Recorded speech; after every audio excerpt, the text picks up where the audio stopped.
Okay, I think we are good. All right. Thank you, Mr. Friday. Thank you for the help. Okay, so Thank you to we everybody. started a calculated column. We started calculated columns. So a couple of people reached out to me that they are having problem with that their this thing has expired. Their Tableau has expired. Mr. Collins, how many days do you have remaining in your own? 4 days. 4 days. Yeah, 4 days. Okay, so for those of you that still have some days remaining, so what we'll do after this class, uninstall and reinstall again. Don't allow the number of days to elapse. Is that okay? Because if the number of days elapse, so what happens is when you install the application already takes notice of the MAC system, of the MAC address of your system. The MAC address talks about the physical identification of that system, of that device. So if it expires and you want to reinstall again, it may not allow you to reinstall again for that particular device, except for a different device. That's what I noticed. So what you now do is, if you still have some days left, uninstall it and reinstall again, so that you have another 14 days. Or will your this thing be saved if you uninstall and your No. previous all those Your your data set documents? is there. Your data set is there. So you can replicate those things. Can't you replicate those things? Yeah, I can. Except you have problem with replicating those things. If you have problem with replicating, so what you do now is save it into editing. Save it into your you can export it into a PDF folder, or you can save it in your Google Google Doc. The different charts. You can save the different charts to your Google Doc. So when you're done, all you need to do is to replicate that. But Okay. usually you can save this document as a standalone document in your system. Of So course, you can save. Yes, you can. You're right. Just like a Power BI, you can save it into you can save it as a standalone document.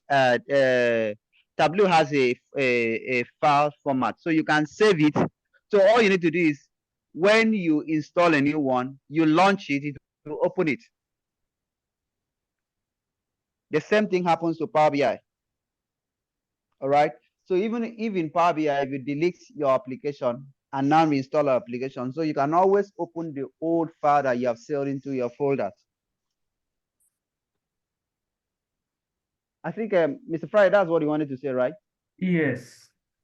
Okay. Friday, did you reinstall yours?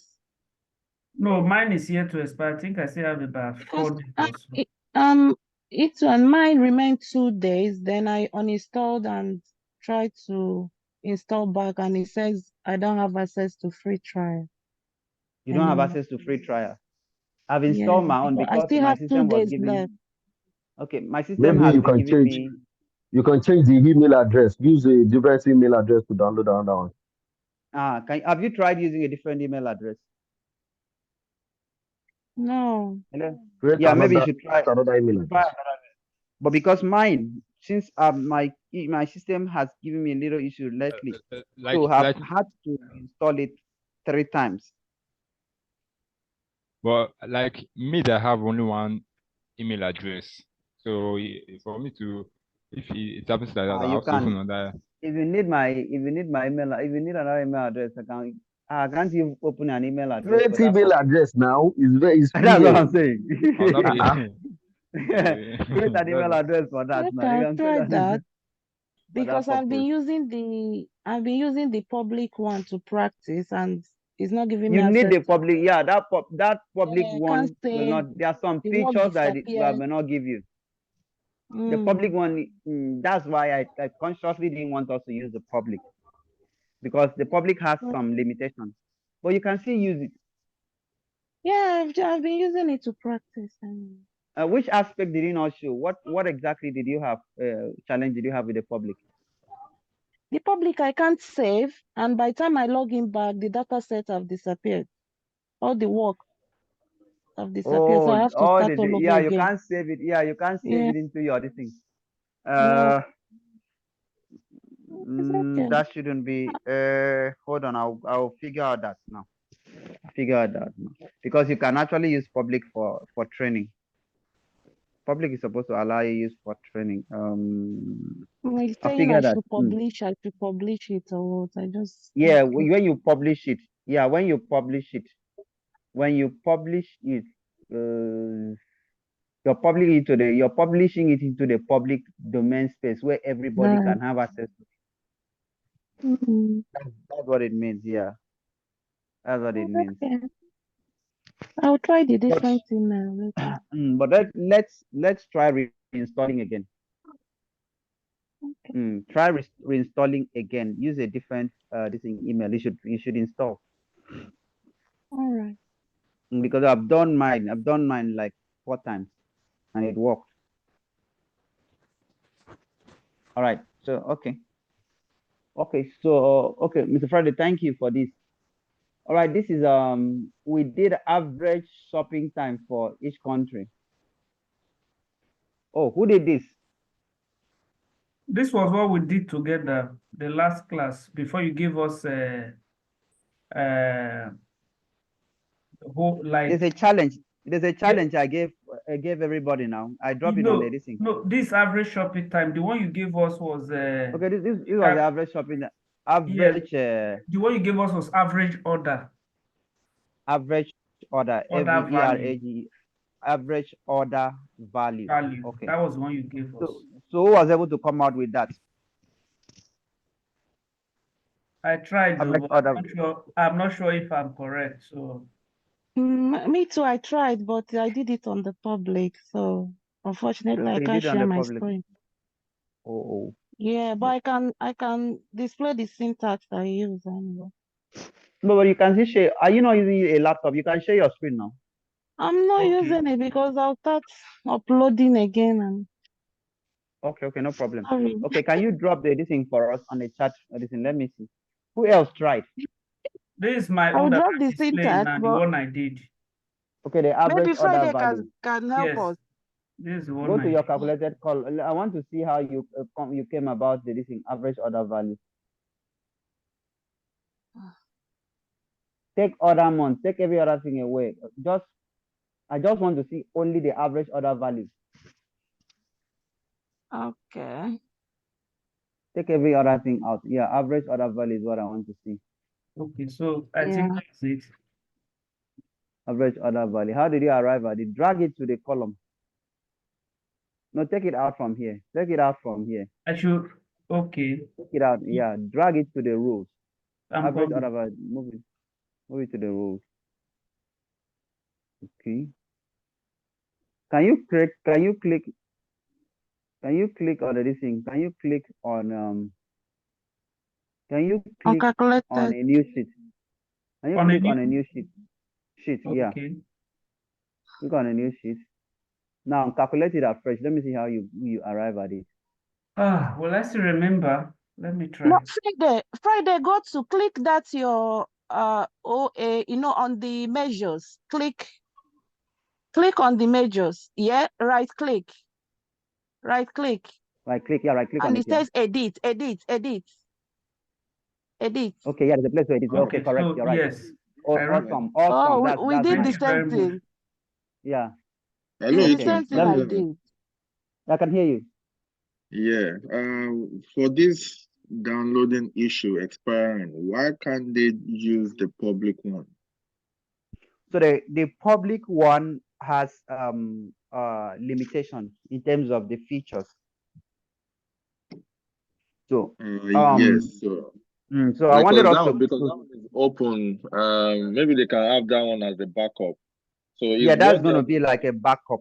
That will come as a backup. But I wanted us to start with the desktop version first.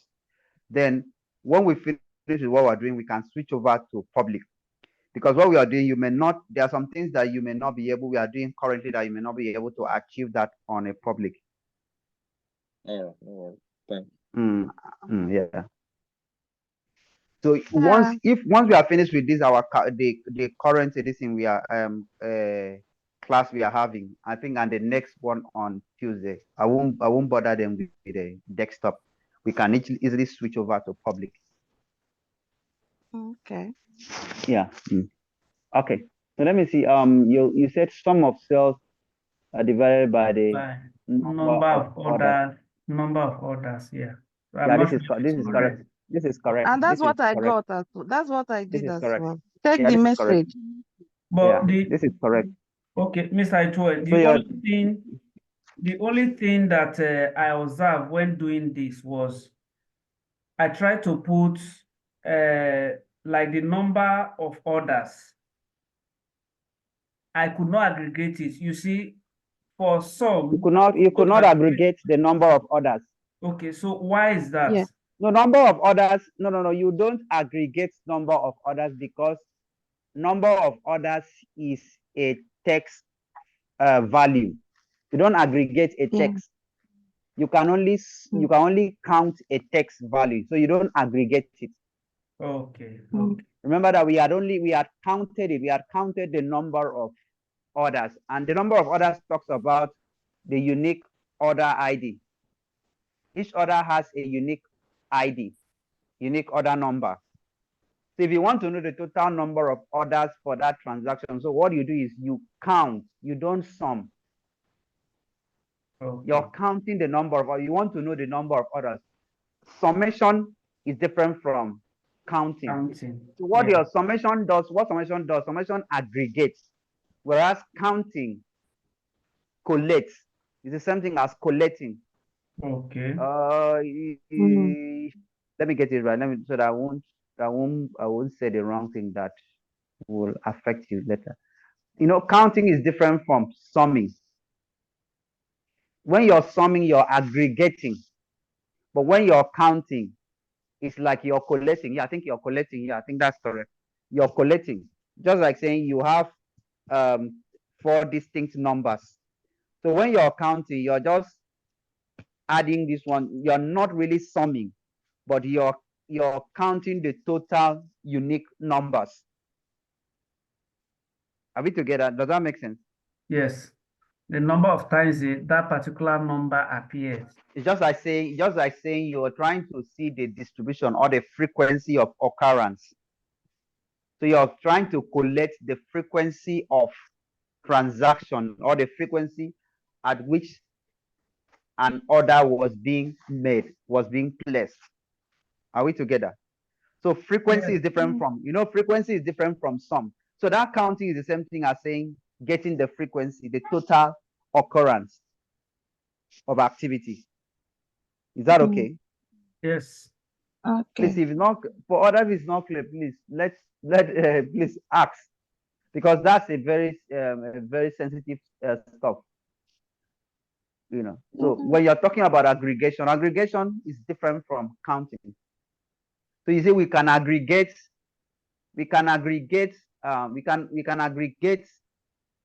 aggregate numeric values. We can't aggregate text value, but we can count text value. Remember that? Do we still remember that? Yes. Yeah. So we can count text value. Yeah, we can. There are 2 basic operations. We started by the type of operations that you can carry out on text values and numeric values. So I said all statistical operations can be carried out on numeric values, but only count and count distinct can be carried out on a text value. So you can count the total occurrence of a text value, and you can also count the total unique occurrence of a text value. Are we together? Yes. So like we said, each transaction, for you to identify each transaction, so each transaction has a unique order, unique order. It's just like saying for each transaction you carry out, there's a receipt that identify that transaction. So if you carry out 50 transactions, so that means you're going to have 50 different receipts. Is that okay? Are we together? Yeah. So Yeah. you can have, so let's say that a customer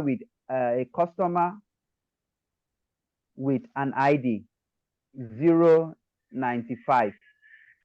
So the customer has an ID 095. A customer carries out 20 different transactions. So each of the transactions that the customer carries out, there's a unique receipt for each of those transactions. But every time the transaction is carried out, the customer ID is still the same. Are we together? Yes. Please, I'm trying to, please, I hope everybody understand what I'm trying to say. Yes. If you want to record this transaction, I'm saying a customer with an ID of 0955. Let's assume that the customer has an ID of 0955. So the customer went to a supermarket the first day, the second day, the third day. So we now want to collect the customer's transaction for the week. Let's say the customer went to the supermarket 10 times in a week. The customer's unique ID does not change, but the customer's transaction ID keeps changing for each of the transactions the customer carries out. Are we together? Yes. Please, I just need a feedback to be sure that we all understand this. It's a concept that we must understand. So if you want to aggregate, if you want to put together the transaction that is carried out by a unique customer, each record that captures unique transaction will capture the same unique ID for that customer. You'll notice that the unique ID of that customer will repeat for each record, but the transaction ID will be different for each record. So the only thing that will be common will be the customer's ID for each of the records, but the transaction ID will be different. Are we fine? Yes. Is that clear? So in this case now, you want to know the total transaction of that customer. The total transaction of that customer, for you to know the total transaction of that customer, all you need to do is to count the number of the frequency. The total transaction of that customer for that week talks about the frequency. How many times did the customer carry out a transaction for that week? So the total transaction talks about the frequency at which the customer carry out transaction for that time or for that week. But the sum of transaction talks about the total amount of transaction, the total amount of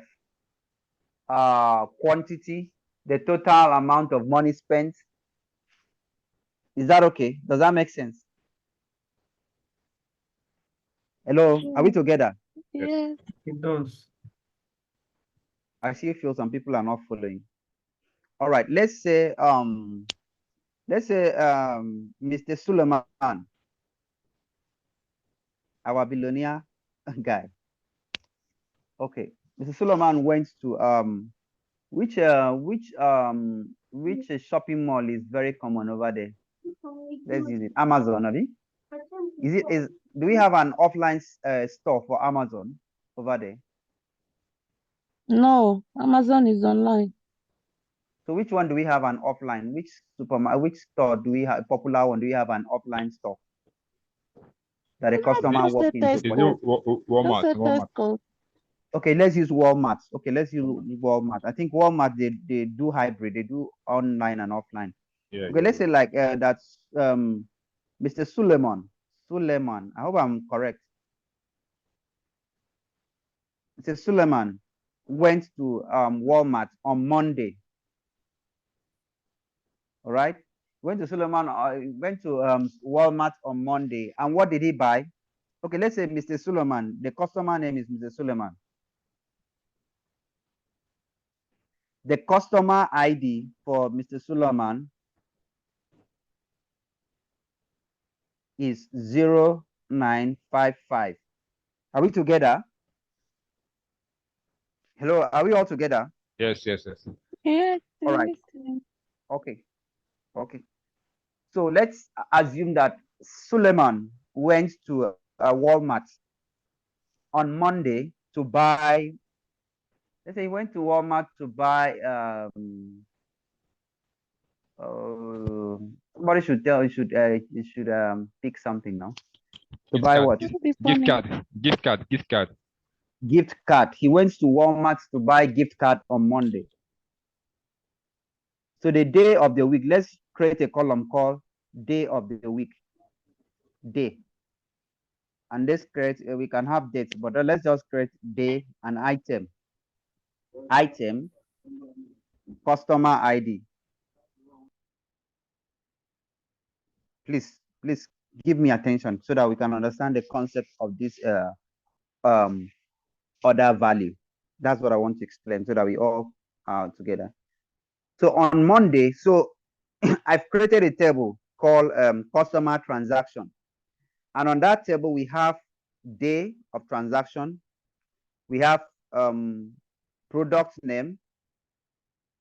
All right. We have customer ID.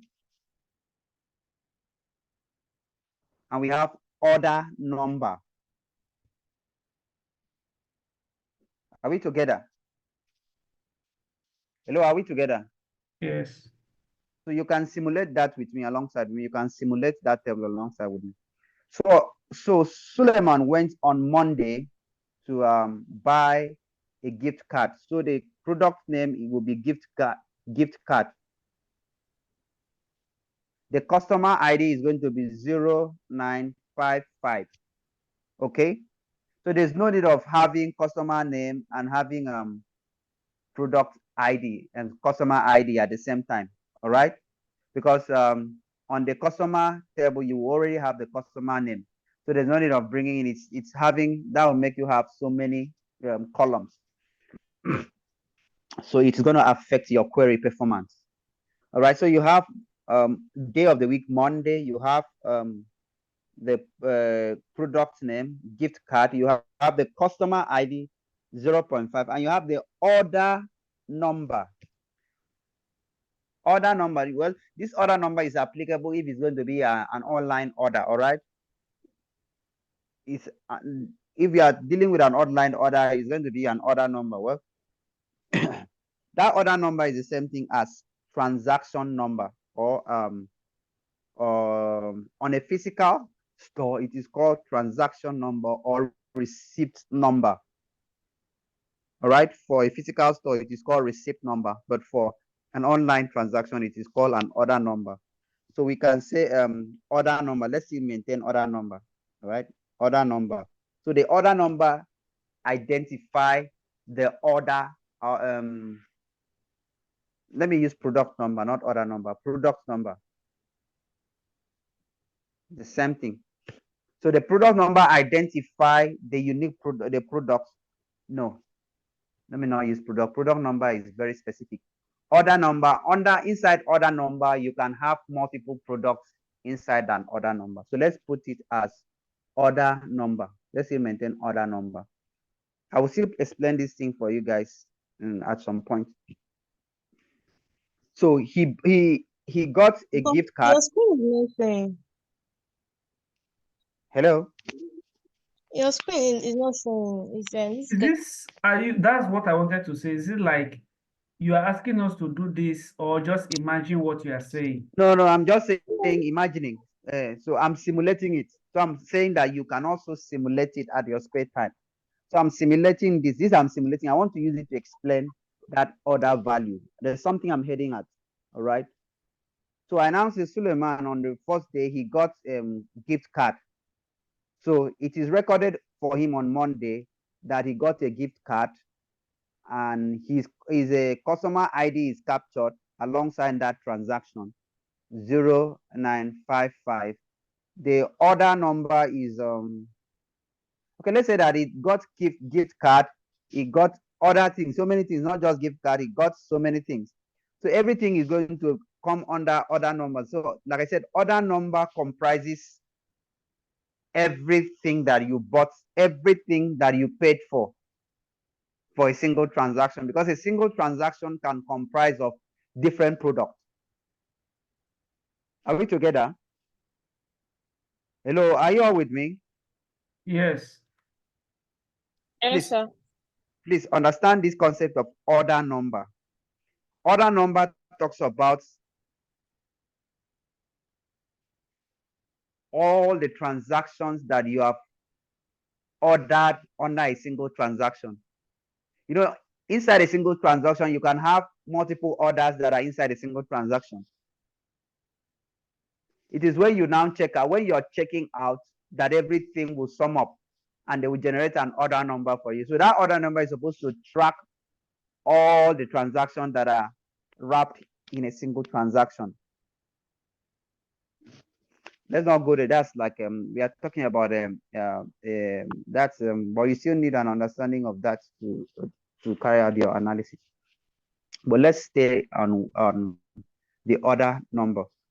So order number. So for that transaction on Monday, there's an order number. So let's say order number is 0021.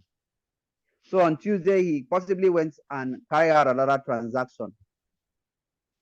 His customer ID will be captured alongside that transaction 0955.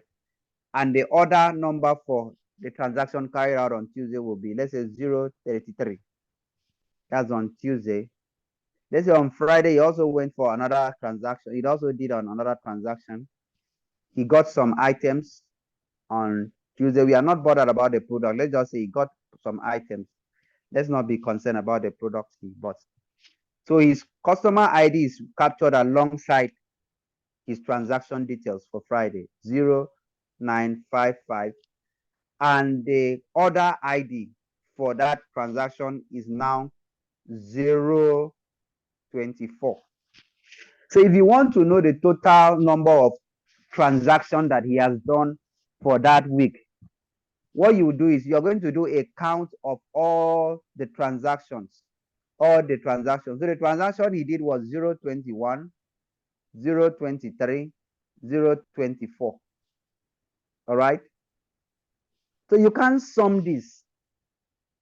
Mind you, this 021, 022, 023, 024, they are text values. So you can't sum this. So all you need to do, you do a count. If you count, if you're counting, you're saying 1, 2, 3. So when you do a count on this column, it will give you a total of 3.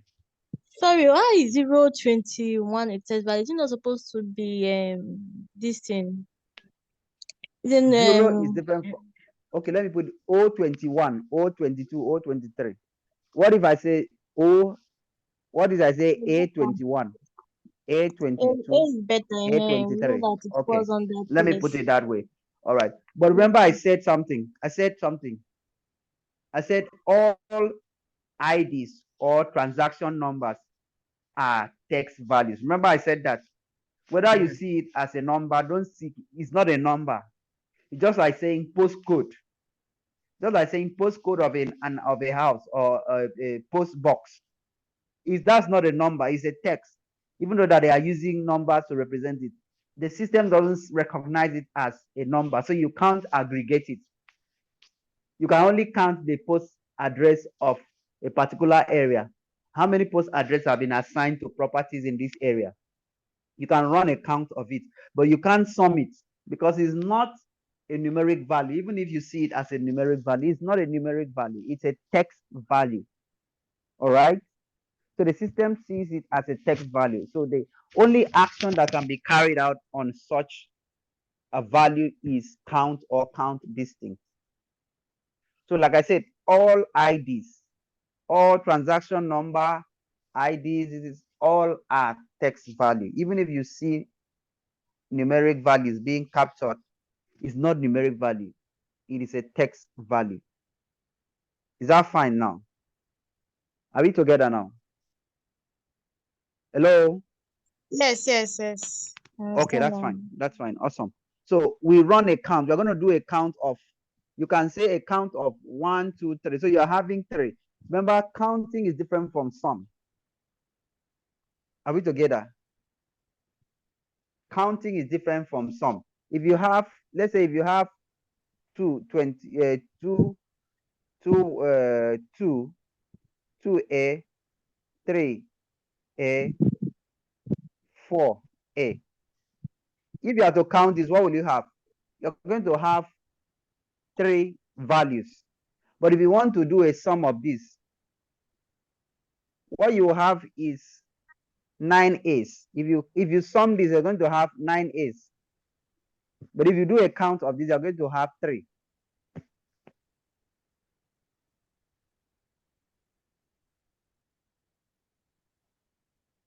Are we together? And in fact, you can't even sum it except they are common values like 2A, 3A, 4A. You can't say 2A plus 3B plus 4C. That won't work. You can only say, but you can count this 2A, 3A, 4C. You will know that this is 3 numbers. Enter the count now. Who is doing this? It's not working. Try. I'm just trying to follow what it was saying, just to visualize what it's saying. You're trying to do a count. You should be Yeah. able to do a count now. Equals to, click on this thing, click on the down this thing. Go down to the last cell, the empty cell Okay. of that of that other number. Go to the empty cell of that other number. Okay, let me put it here. No. Go to the empty cell of that, as if you want to sum it. Go to the empty cell. Here. No, where other number. Go to other Okay, number. other number, sorry. Okay. Yeah. Yes. Do equals to count. Equals to count.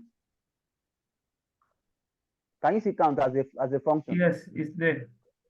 All right. So count from A7. Drag it from the thing. Drag it. Then close it. It's not entry. That's what I'm saying. It's not showing. No, you didn't do it. Equals to count. Mm-hmm. So now say count. Open bracket. Count. Click on that count. I need to open bracket, right? So click. Have you clicked on count? Just click on count. Yes. Click on that count. Have you clicked I on have. that? Look at it here now. Okay. Okay. You're It's nice on count. working. Okay. Close the bracket. You didn't close the bracket. I did. Look at it. You're counting from you're counting from A7 to A12. Yeah. Is it A7 to A12? I guess. Yeah, that's easy. From A, but there is A here, so I'm counting from A9 to A12. You're supposed to count from. You're counting from that's A8. I mean to say to A12. To E12. That's supposed to be E. Sorry, E8 E8 to E12. That's what's there. To E12. So why is it not giving you the thing? If you look at it, this is the column is there, or is it meant like it say value 1, value 2, value 3? That's what it's suggesting down. It's supposed to give you this thing. Enter it. What did it give you? Enter what? Enter. Let's see. It did not change. It did not change. Are you using a cracked Excel? No. Do a sum. If you do a sum, come and do a sum here. The sum work. Look at sum here. Now. Sum work. Look at sum work. Yes. Sum work. If sum to work, then count should work. So it means I think the count. Look at what is suggesting under. That's here. Look at it. Value 1, comma, value 2, comma, like that. So I don't know if I need to enter it that way. Yeah, enter it that way. Yeah, it's true. Enter it that way. Yeah, you're right. But even when you drag it down, it's supposed to do that by itself. It's not supposed to. Let me try it that way first now. E. Yeah, you do E. When you're doing count, you do E8, comma, E9, comma, E10, E11, E12. Yeah, so that will work. E12. Yeah, close the thing now. Close. It will work. I meant to close it more than once. Yeah, when you do E12, you close it. Yeah, the close. How many? 1, 2, 3, 4. Do I need to close it according to each one? No, just one close. No, just one, not multiple close, just one. Okay, let me try again Just because one. I'm Just wondering why one it's not close. working. Enter. Enter. That's what Go I'm to your having. go to your this thing. Go to this thing. Go to your Google Sheet. Go to your Google. This Go is to Excel your. I'm using though. I know. Go to your Google. Go to your Google. That is Just write it. Write it. Write it. Write the search Google the Sheet. count count anything unique values count range of values in Excel. Count Can you see range my of values screen? in Excel. Yeah. So go to Google. Let's search count range You are of values searching. on. I'm searching already. Are you seeing what I'm searching? No, we We can't can't see. see We are now. still You seeing are the not Excel. showing your. You're not showing your web. Your It internet won't show system. because this one was this one was this thing. This one is on your system. It's not the browser. That search is on your Yeah. browser. This is the browser now, so Yeah, exactly. Yeah, correct. count We can range. see. Count range of values in Excel. Correct. Yeah, enter. It will show you what to do. Take Where's your count count? A. Which one is count? Count A. Okay, So that means count A to count cells that are not empty. No. To count cells that are not empty. Click on this thing. Click on the first this thing. Let's see. this one. Yeah. Use subtotal. No. No, that's not what. Multiple. No, That's why I range don't of like this value. thing. What If if you are I on a change Google it Sheet, count a if you are on a value Google range? Sheet, Eh? if you're on a Google Sheet would have counted that thing. Yeah, Click that's what I on it wanted to again. do. Why don't you Google open Sheet. Google Sheet on there? On Are you your on a hand? Google Sheet? No. No, you can Just open it. type Open sheet.new. Google. Type sheet.new. Sheet.new. Just type Sheet.u. sheet.new. Sheet.new. Sheet.new. So enter it to open a Google Sheet for you. Okay. Correct. So copy that table on an Excel and come and paste here. Copy the entire table on Excel and come and paste here. Sorry that we all digress here. We are all learning. Have you copied it? Copy everything and come and paste. Okay, I'm coming. I don't know why. Go to your Excel. Your Excel is on your desktop. Yeah. Go back to I Excel. copied Copy it. it. Control V now. Click on the one cell and Control V to paste It's everything. not working. Okay, it's here now. It's working now. So come back now. Hey, come to that A and that where we had that thing. Here.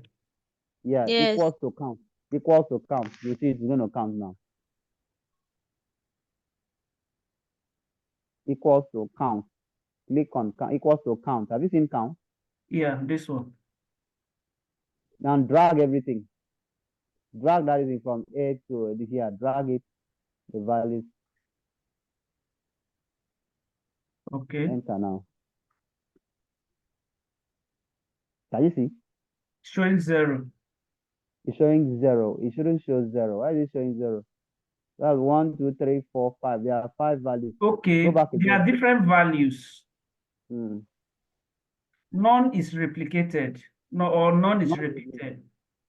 Equals to count A. Go back again. Count A equals to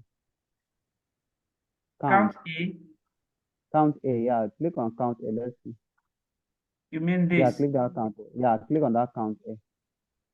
Enter. Let's see. 5. Yeah, that's it. So you could have used count A, the other one. Go to that Excel and use count A. Go to that Excel and use count A. So can you see that counts it? It counts the values. In Excel, it didn't work though, but have you used count A on Excel? Yeah, I used. It didn't No, work. we didn't use No, count I've A. added my count A. It didn't work. Okay. I have problem with Excel because Hold on, most I'm of the trying something. check it should work. The problem I have with Excel is that Oh, most of the Excels that we use are not licensed, except if you are using Microsoft 360. That's a licensed Excel. It will work. Those actually, other ones are I was on 360 this morning. I signed out. okay. That's So the if it's school 360, it account. will work. All these cracked Excel, it won't work. It won't work. This cracked Excel that we are using, it won't work. You're limited. So most of those features are disabled. Microsoft, they know what they are doing. So they won't enable. It's just like saying you want to count these things. You can't count these things on this thing, on your Excel there. You won't have, it I'm won't give you the coming. Let opportunity me. to count these things. Okay. You can't count this thing, but you can count these things here. Are you with me? Yes, but it's working in Google now. So let's. No, Google is a this thing. Google is a full application. Yeah. So It's a light. It's a what you're doing. You're saying there is all the features are enabled. So that crack this thing that you're using, Excel you're using, it's not licensed. It's not licensed application. It's a crack this thing version. I will go back to it later. Except you are using Excel 360. When we are going to work on Excel, we are not going to use that. That's what I told you for that. When I'm going to take up Excel class, we are not going to use that. We're going to use Google Sheets. And while using Google Sheets, that's when you will see the real power of Excel because all the features they are enabled. If you're using you can't even run account these things. I don't even think you'll be able to run account self on Excel. Talk less of doing count these things on Excel. So let's just go back to what we're doing. You were still explaining now that this for them brought about this stuff. That one you want to Explaining, do a sum now. you were explaining the other number Okay, so of yeah. Okay, so we now go back to what I was explaining before. I was a bit distracted. So I said, so when we want to do it, we want to know the total transaction, that was carried out by an individual. So how do we do that? We do a count on the unique transaction orders for each day. So that will give us the frequency or the distribution of transaction that was carried out for that week by that individual. So that has already given us that we now know that the total transaction that was carried out that was 4 different transactions because he went to Walmart 4 different times. So each unique transaction is captured as a single transaction. So if you sum up the total transaction sum, it will give you, so if you take the count of the total transaction, it will be 4. So each record represents unique transaction. Each record represents unique transaction. So if you want to know the total transaction that has occurred, you can just run a count. You can do a count on any column. A count on any column in your table will give you the total transaction. Please take note of that. It's not just the order ID. If you do a count on any other column, it will give you the same result of total transaction. Remember, we said that each row, each record represents unique transaction that has occurred. All right. So a column is a collection of values that cut across all the rows. So if you count all the values in each column, it's going to be the same. Every column in a table has the same number of rows. Every column. That's why you see you have rows and columns. So every column has the same number of rows. Every column has the same number of rows. And every row represents unique transaction that has occurred. So if you want to know the total transaction that has occurred, all you need to do is to run a count on any column of your choice. Are we together? Yes. If you look at, like, Mr. Friday, if you look at now, if you count the number of transactions using a unit price, it will give you 5. Are you with me? Yes. So what you need to do, drag on that 5, drag on that this thing, click This on that one. cell. Yeah, click on that this thing, drag it across. Can you see that all are giving you 5? Yes. Drag it across again to the end. It's giving you 5 because there are 5 distinct records. Even if you do it on a date column, go back to date column, drag it to the left. No, go to the this thing, click on the this thing. Can you see it gives you 5? Hello, can we all understand what we're trying to explain? Yeah, I think I understand. Please, if you don't understand, ask question. Please, if you don't understand, ask question. The essence of this Saturday is just to interact and talk about this thing. All right.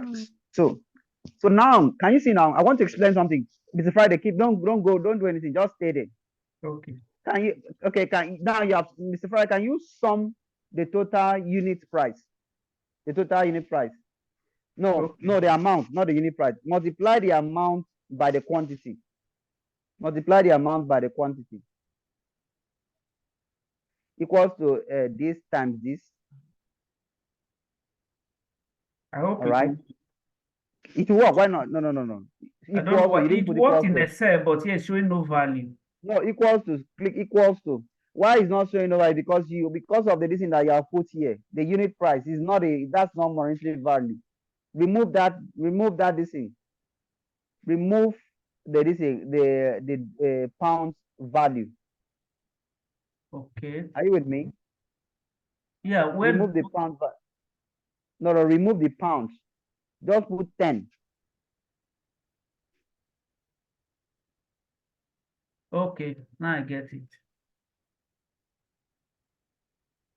So you can, what you now do is, no, you have not removed the pound. So what you now do is, when you put unit price, you put in quotes pounds, so that everybody will know that all the values there are quoted in pounds. Okay, I understand.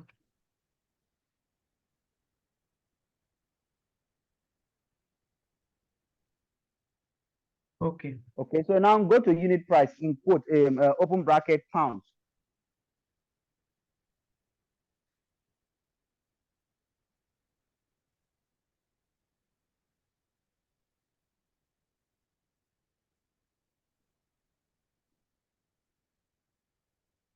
Can you put pounds there? I'm looking for my pounds. My pounds is lost. Okay, that's it. Close it. All right. Can you all see now? Okay, so now you everybody sum this. Please remove these. Just put a sum. These are yeah. Do a sum. Click on that sum. Enter. Just drag. Copy that this thing. Click on that this thing. Copy it. Control X. Control X. Copy Control X. Yes. Control X. Yeah. Copy it. Control X. Where do you want me to paste Go to it? that 5. Go to that 5. Okay. Delete it. Just delete it. Let me not give you so many sort of. Delete it. Go to that 5 and do the sum there. Enter. Don't worry. Let me just delete that. Oh, yeah, delete that one. Now cut it across, do it across numeric columns, only numeric columns. I'm coming. I'm not sure this is correct. Something is wrong. That's why. You didn't pick the last one. You didn't pick the 750. Yeah, it's not. No, I'm not meant to take the column heading. Enter now. Okay. All right. So drag the left. No. It won't give you. That's not correct. Control Z. Now drag it only on numeric columns. I want it to stop on only numeric columns. I remember I said calculation is only on numeric columns. Yeah, stop there. Summation is only on numeric. Okay, that's fine, right? Yes. All right.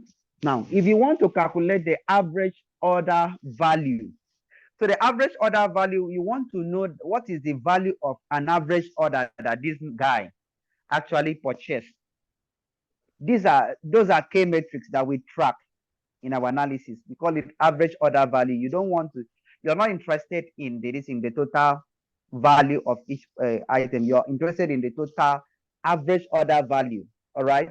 We always use average order value because average order value talks about the total value, the total amount divided by is relative. It's relative. No, let me not go there. We're going to talk about that. If I go there now, I'm going to complicate some issues for you guys. But please, somebody should remind me at the long run to explain why we use average order value instead of total value. In the course of our class, please, somebody should remind me. I will explain that in our analysis. So our one of the key metrics that you track is average order value. We always prefer average order value to total value of a product. I will explain this as we go on in our class. So now, if you look at this now, so the average order value, are you with me? Yes. Average order value is a summarized value. Please take it out from there. It's not going to be a column. Remove that column there. Remove. Go to another. Yeah, you can keep it there. AOV. AOV. You can type the AOV. AOV, average order value. Sorry, AOV, yeah. So average order value is a summarized value. All right, it's a summarized value. So what does it mean, average order value? You want to know what was the average value for each order that the customer placed. You want to know the average value. So the average value will now be the total amount of transaction that the customer performed on that week divided by what?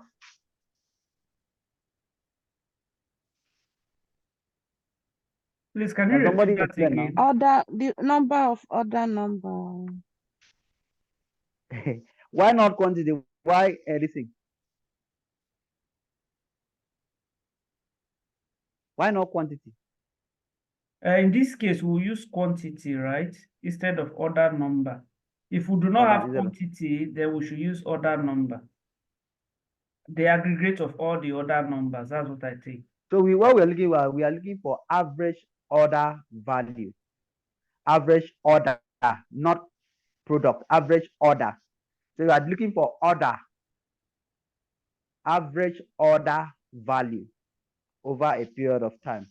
So the average order value over a period of time, we talk about the total amount of the order, total value of the order divided by the total number of order. Average, remember you're looking for average order value. Yes. Now each day there was an order. Each day there was an order. So you want to know what was the total average order for the transaction of that person. Now we are considering 1 week transaction. Yes. So what was the total transaction for that week? 5. No. What was the total transaction for that week in terms of the total amount of the volume of money spent? 2,888. 2,888. Then what was the total number of orders that were placed that week by that customer? 5. 5. So if you want to know the average, value of each order, you would have to divide the total amount. Just write the equals to total amount, click that total amount, divided by /5.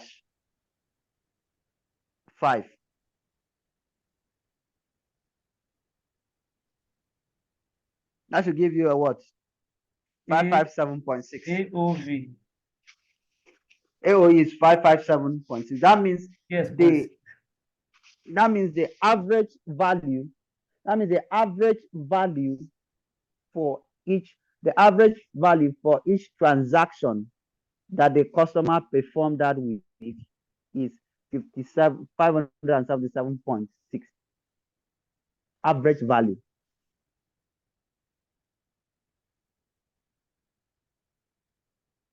Are you with me? Yes. So you said average is the same thing as mean. Was that what you It's the said? same thing as mean. Yes, but in this case, in this context, we are saying you are using average order value, not mean. So in the context of mean, we can say mean distribution. As mean distribution could talk about the mean value of a column. Just like this quantity now, if you want to know the mean value of this quantity, is the average value of this, is the total this divided by 5. That'll give you the mean value.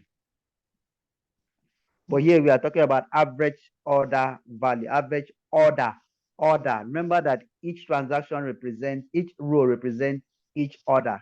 Each row represents each order. So if you want to know the average order value, that means you want to know the value, an average value for each order. What was the average value for each order? So in a business setting, if you look at this, the average, if you look at this on Monday, the value of the order was 400. On Tuesday, the value of the order was 50. On Wednesday, the value of the order was 1,400. On Thursday, it was 288. On Friday, it was 750. But in the business sense, we don't look at this. We look at the average order value. Are you with me? Are you all with me? Yes. Now, let me explain the concept of average order value. Let me use a typical scenario to explain that concept for you guys. For instance, you have a store in, let's say you have a store in Ibadan, you have a store in Lagos, and you have a store in Abuja. Are you with me? Mm-hmm. And each of these stores, let's say you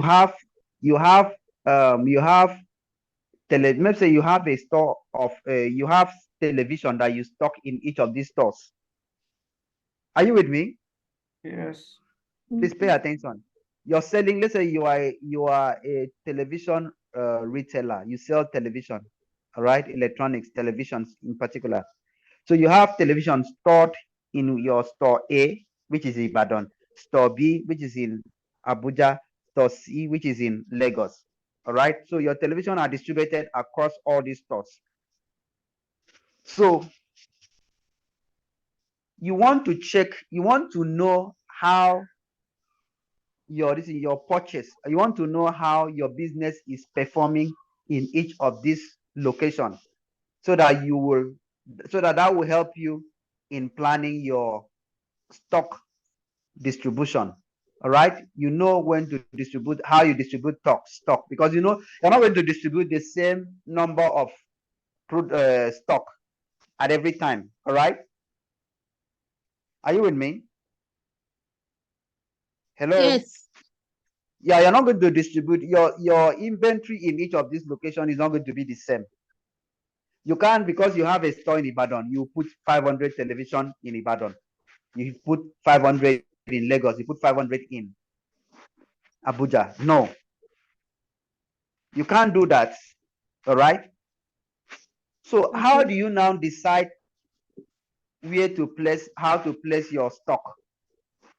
So you don't use total sales. All right, you don't use total sales to determine, because okay, for instance, you now at the end of the week or at the end of the month, you check the sales that occurred in each of these stores.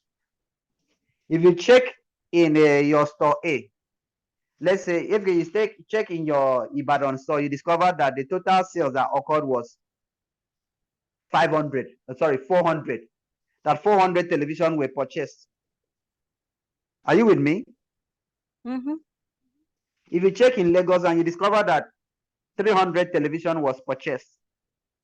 If you check in Abuja and you discover that 250 television were purchased, you know, naturally you feel that there are more sales in Ibadan, that you want to carry more television and come and put in Ibadan.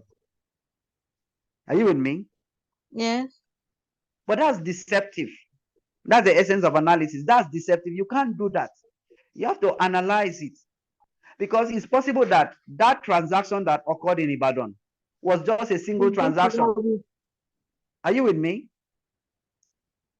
Okay.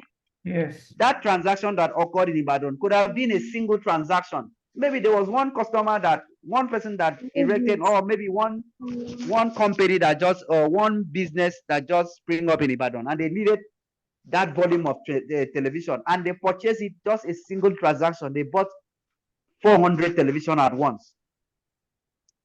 That was a single transaction. Are you with me? Yes. A single transaction was just 400 television. But if you go to Lagos, you will discover that this 300 television that was purchased was not a single transaction. It could have been 50 was bought this day, 20 was bought another day, 80 was bought another day, 50 was bought another day, 70 was bought another day. Do you understand? The transaction was distributed across multiple days. Okay. And the same thing happened in Abuja. But in Lagos, in Ibadan, the 400 television was only a single transaction. Are we together? Yeah. So you could be deceived that you have more sales in Ibadan than Lagos and Abuja. But that's not true. That's not how we measure sales. We measure sales based on the average transaction on daily basis, not a single transaction. I want us to stay with me. So you measure sales based on the average daily transaction, not on a single transaction. Are you with me? So if you want to do an average transaction in a month now, you would want to divide. If you want to do an average transaction now, you want to see sorry, I made a mistake. Let's say that 50 television or 100 television was purchased in a single transaction from Ibadan. 100 television TV was purchased in a single transaction in Ibadan. Are you with me? Are you all with me? Yeah. Whereas in Lagos, 20 televisions were purchased each day. 20 on daily basis. 20. Let's say at the end of the day, you purchase 200 television in Lagos, whereby 20 or 10 were purchased on daily basis.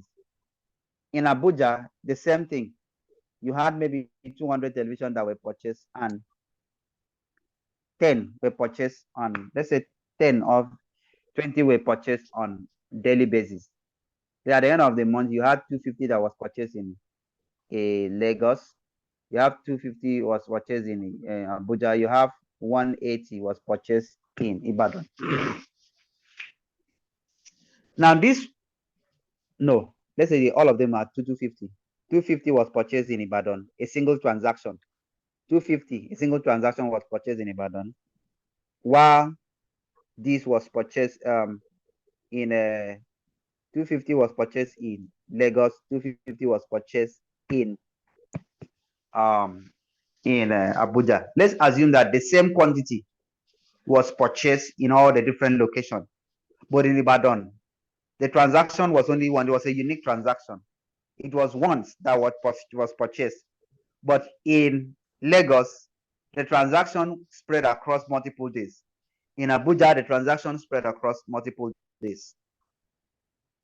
So for you think that you have sales in Ibadan. You want to compare the sales in Ibadan with the sales in Abuja and the sales in Lagos. But that's not true. Because what you're looking at average daily sales. If you want to do the analysis now, the sales in Ibadan does not show that you have a strong market force in Ibadan, because that transaction was just a unique transaction. And that unique transaction may never happen again for a long time. So if you're carried away by that transaction, huge transaction, and you don't track this transaction that was carried out in Ibadan, was it spread across on daily basis, or it was just a single transaction? It was just a single transaction, but other locations, this transaction was spread across multiple days. It comes in small fraction, in 20s, in 50s, in 30s. In other in Lagos, in 50s, in 20s, in 40s. Whereas in Ibadan, it was just a single huge transaction. So when you want to now assign, or when you want to now distribute your stock across your location, you can't prioritize Ibadan because there are no activities in Ibadan. There's only a single transaction that accounts for that volume of transaction. There are no activities. So your average performance is zero. It's not, you can't even compare it with the average activities in Lagos and Abuja. So you can't use your total transaction to measure the performance.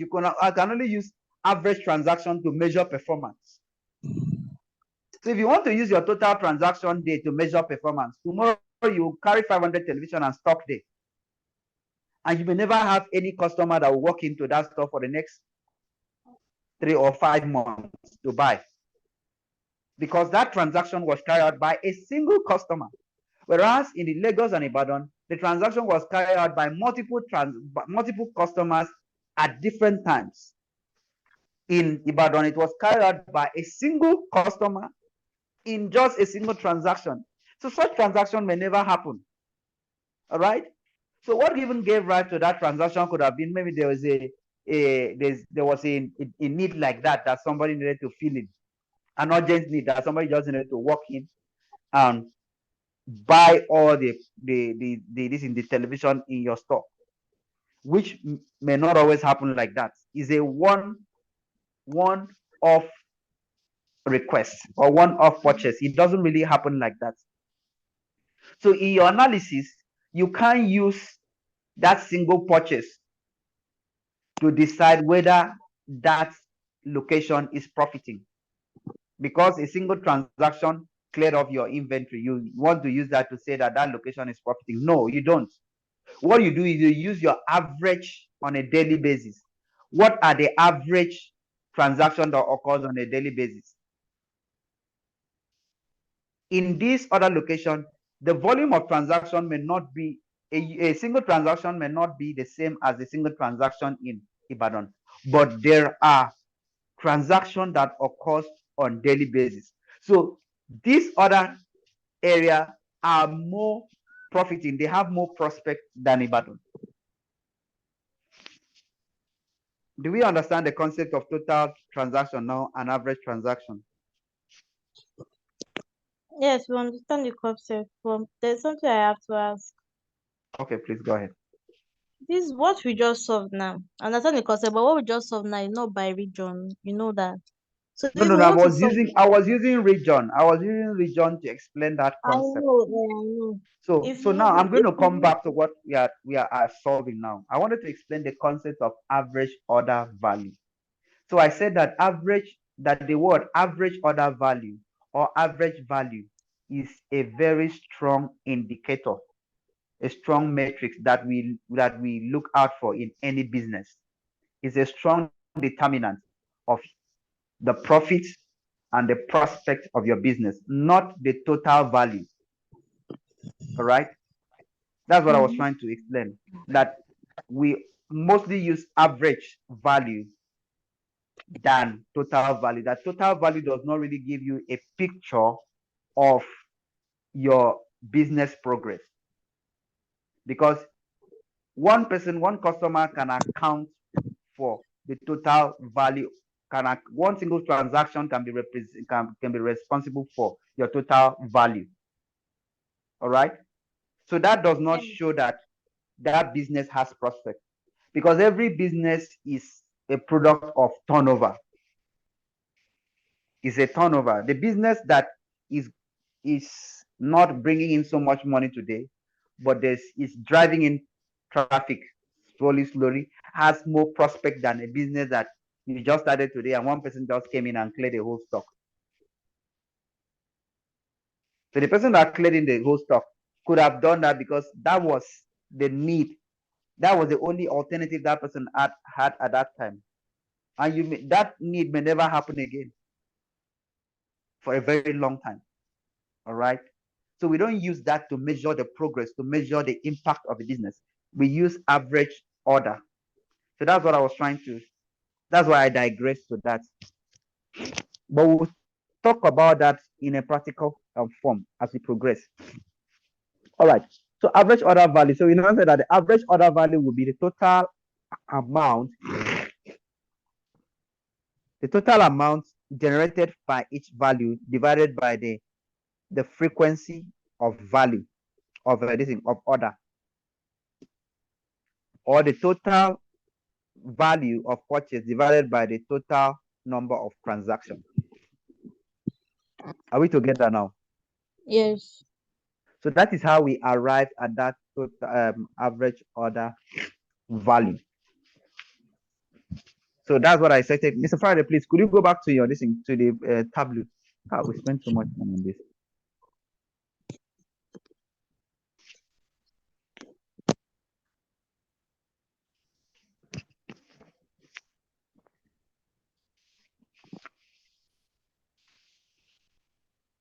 Hello, Mr. Friday. Hello.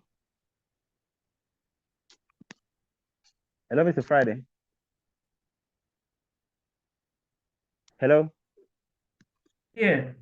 Can you see my screen? Yes. Yes. I can't see your screen now. I've Okay. Yes. shared. So your screen is it? Okay. Okay. That's fine. So I said that average order value is a summarized value, the same way as total amount is a summarized value. So can you drag the okay on it? Okay. So can you drag it now into your thing, into the drop field? Is it Drop field row here. or here? It's okay. That's fine. I should put it here. Yeah, keep it there. Okay. All right. So click on the thing, on the T. So let's see the total value of the value of the thing, average order value. So can we all see now the average order value? So we can Yes. decide to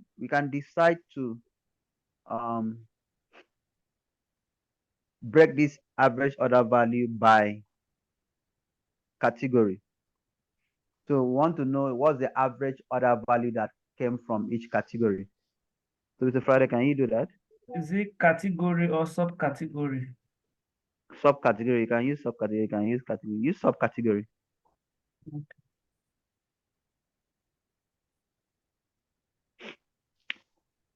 This subcategory. Okay, but you know this is not giving us what you need. So I go guess to so. this thing. You know what we are going to do? You're going to go to no, go to no, return it. That's not go, you don't have problem. Double click on that subcategory. Okay. So I always said that you present this in this is a vertical form. I always prefer you put it on a horizontal. Can you see that the system already recommended horizontal? All right. So now sort it in descending order because this is randomly arranged. Does it make sense now? So go to standard and fill the this thing, get your screen with it. All right. So that's fine. Okay. So okay. Okay. I wanted to ask you to do something, but that's fine. That's fine. So you can see that the average order value, click on that, show me, let it disappear.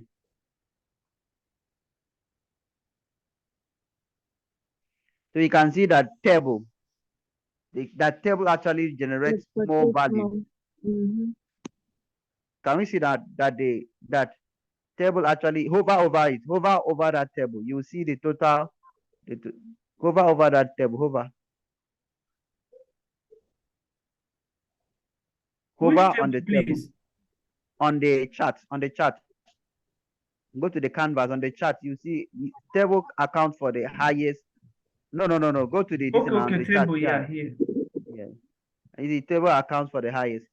So we want to see a profit in terms of this. If you want to know which one actually brings in more profit, remember how we did that? So you drag profit into the color, drag profit margin into color. You need me to edit this? Not edit. You can edit if you choose to edit. Edit it now. You know what to edit it to. red to green. I always prefer red to green.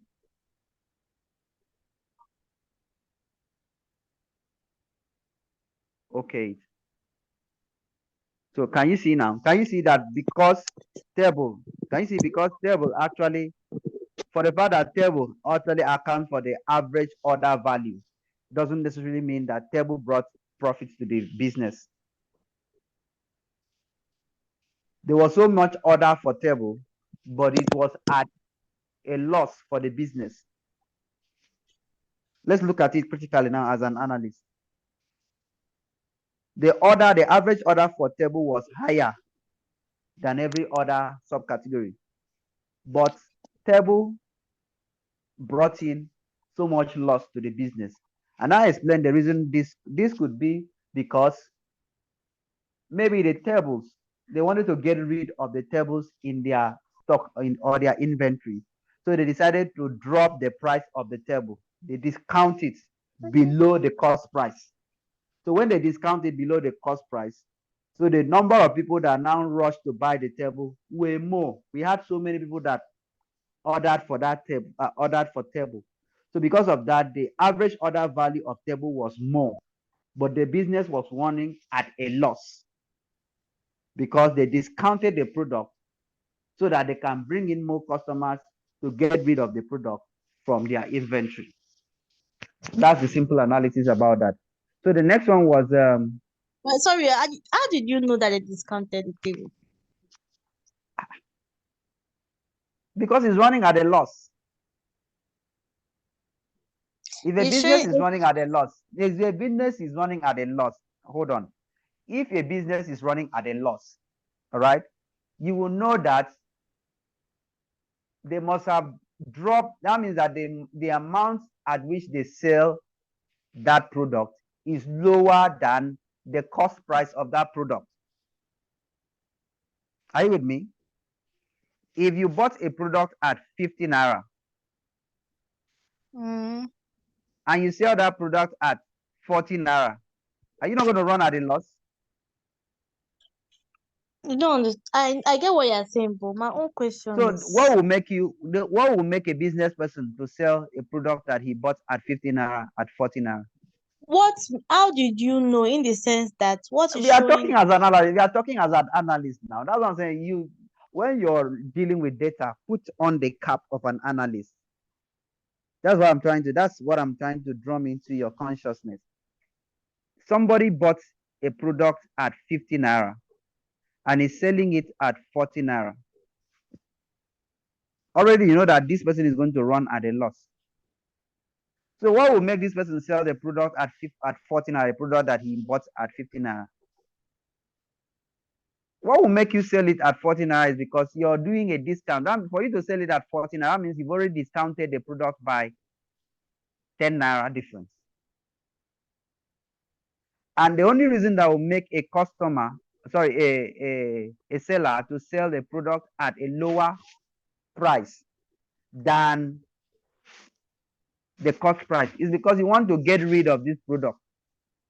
Is either this product has overstayed in your custody, you don't have much customer, so you're like, instead of keeping this product, so that the more the product stay in your inventory, the value of that product will start dropping. For instance, you're talking about chairs now. New chairs are emerging every time, new designs are emerging. So if you don't get rid of this, tomorrow a better design will come up. You won't be able to sell it at all. The demand for it may not even be there anymore. Do you understand what I'm saying? I understand So you. people may not even be interested in that product again. So the only way for you to get rid of that product is to drop the price. So what you're doing now is you're managing your loss. Instead of losing everything, you lose some. Do you understand what I'm saying? For example, you're selling a perishable product. Let's say you're selling perishable product, or you're selling a product that expires at a particular time. I For don't think instance, you understand my question. I understand your question. Like this now, as I'm seeing this chart, I'm seeing table now. I'm seeing table as the highest, like, purchased. You get that what I'm seeing. But okay, I'm telling you okay, why so you're having as the highest purchase. Listen attentively to what I'm saying. It's just like when you have, I'm using another scenario. Let's say Coca-Cola. Coca-Cola, they have let's say I think they're the ones they've taken over Hollandia yogurt now. Hollandia yogurt has expiry date. Are you with me? It has expiry date. So what happens is when the product gets closer to expiry date, let's say 3 months to expiry date, and they are still having a huge number of stocks in their warehouse or their inventory, what do? What they do is they will slash the sales, the price. That's what we call sales. They will bring down the price. When they bring down the price, they will bring down the price below the cost price. If the cost price, the cost of producing that Hollandia eagles was 500 naira, and they were selling it originally at 800 naira, they will slash the price to 400 naira. Trust me, human beings, when they see a cheaper thing, everybody will rush for it. So that slashing the price to 400 naira will make the market demand, the demand for it will be so high, will be so much, everybody will rush for it. Because we'll all like cheap things now. Yes, we know that it's going to expire in 3 months' time. But if you buy 10, you can use 10 and be having a good time every day. Maybe you're studying, you bring out one and put it in the fridge. It will chill as you're studying, you're using it to refresh yourself. Because you're buying it at the rate of 40 instead of 800. That's like half the total, they have the original, they have the real price. So when people see such discount, they rush for it. So for the fact that the sales for this Hollandia is huge, for the fact that the number of people that bought it, the revenue that they generated was huge. It doesn't mean that they are running at a profit, they are running at a loss. But people are rushing to purchase it. They are able to manage their losses by dropping the price. So now when they drop the price to like 400, they only lose like 100 naira for each. Whereas they would have lost everything if they had waited for this thing to expire. They would have lost 500 naira. So now they're only losing 400. So that's what I'm trying to say. For the fact that the quantity that people have purchased is higher than the quantity of other products, it doesn't necessarily mean that they are making profit. Are we together now? yes, thank you. All right. So that's how we see. We can now check whether this was. So from here now we can see that it is what's the second one? The second one is what? You can see here is Copia. Is Coupler, Copia. couplers. Yeah, Copias that generated more profit. And also phones also generated profit because the thickness of the color represents the level of profit that was brought into the business. Are we together? Yes. So if you can also drag Mr. Farah, can you take out profit from that thing, from that color, and bring in the quantity? Let's see the quantity. Quantity. Is there anything like quantity? Do you have Yes. quantity? Yes, see quantity. I should drop You it can in color. drag it into color, yeah. So you can also make it green. Edit the color. I think that green is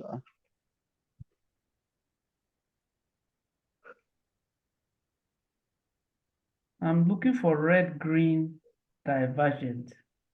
Use orange now. that's red green divergent, no? Yeah, that's it. So can you see the tables? How many? What can you see? Hover on tables. Hover on tables.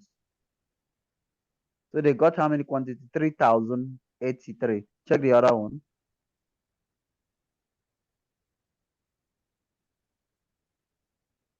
4,000. Check the other one. 6,000. So check storage. Let's see storage. No. Storage as is one of no. You've changed it again. Under seal quantity, I wanted to see the one that is green. Okay.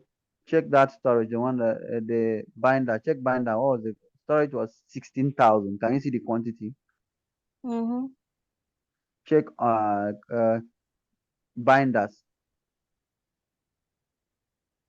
21,000. So that shows you the quantity. So we had more quantity for binders than any other. All right. So those colors, what that colors help you? Colors help you to see it drills down your analysis. Do you understand what we're doing now? Mm-hmm.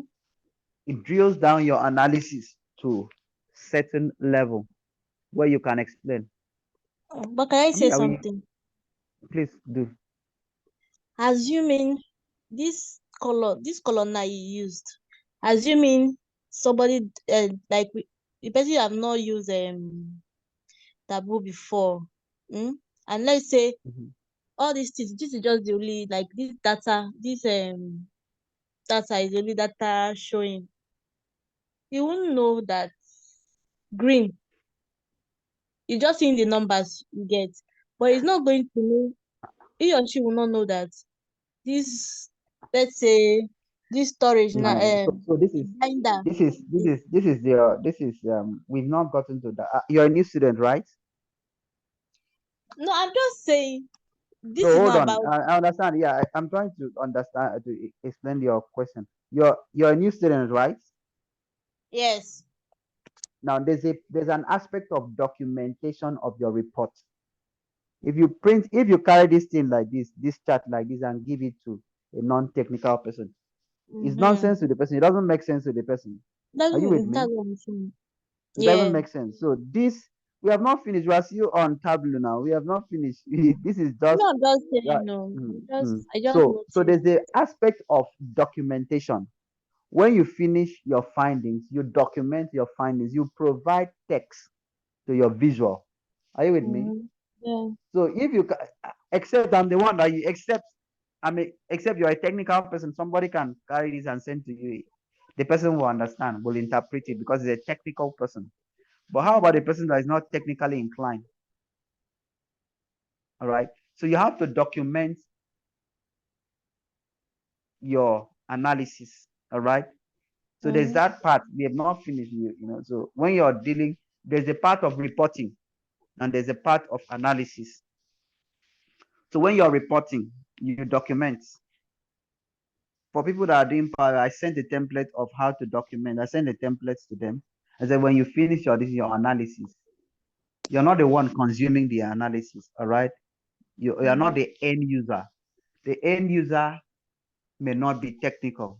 So the end user may be a novice. So you have to provide context to your visual by documenting your findings. You're documenting your visual, explaining your visual in the context of that business that you're analyzing.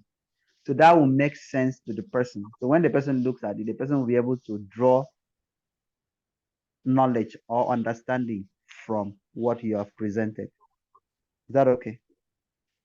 Yeah, thanks. All right. Man, you've spent time.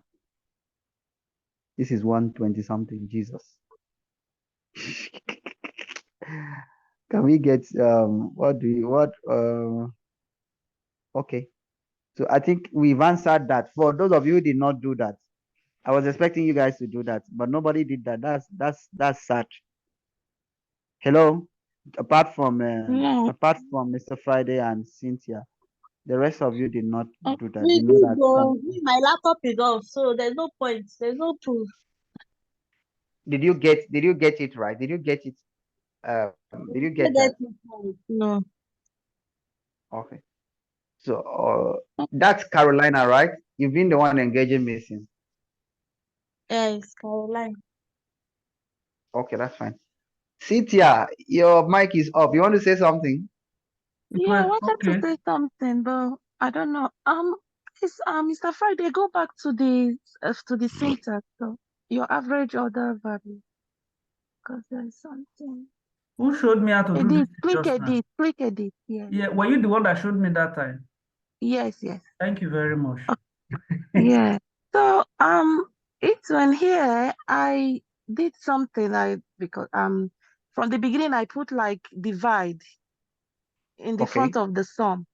Divide front of sum Okay, you're at the using beginning. that's the concept of Power BI. Power BI. I said that's the concept of Power BI. When you use divide, you know that divide that you're using there takes care of 0. In a situation where the number of orders are 0, it won't return an error. But in this context now, it could return an error. Yeah, it It did. doesn't It returned accommodate an that. error. Yes. Okay. Okay. Yeah. So, but if you use sum here, now that you're using sum here, this will not return an error. Mm. I don't know whether we are Okay. saying the same thing. Yes, I understand now. So the reason there are different ways of doing it.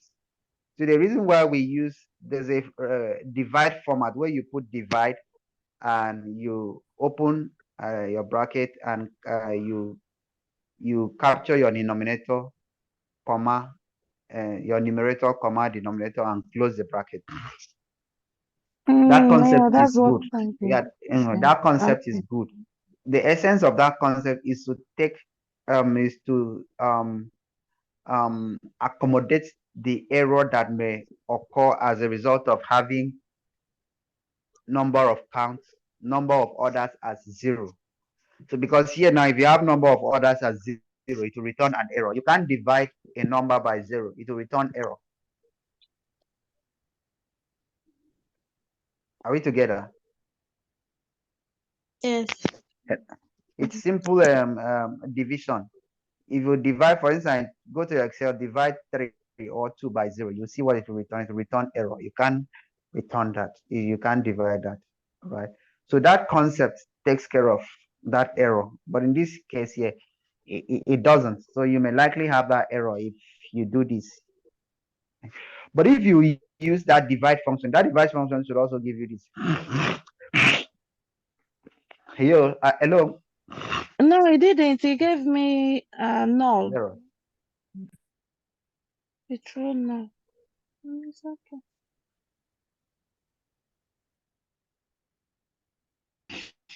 Can I have a question based on my own observation?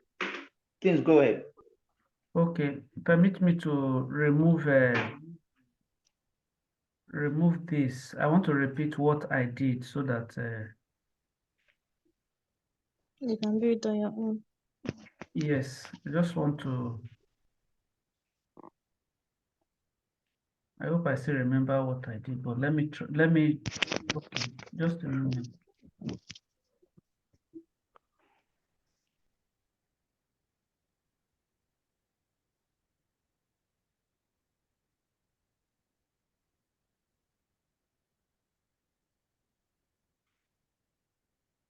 Hold on, bits.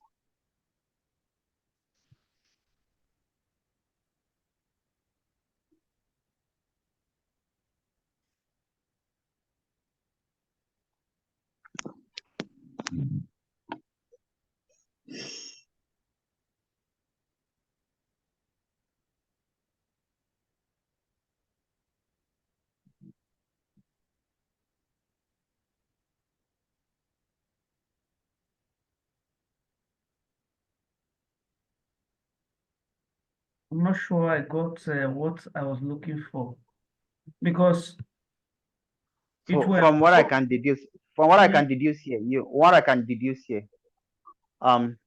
want to group this by year, all right? Yeah.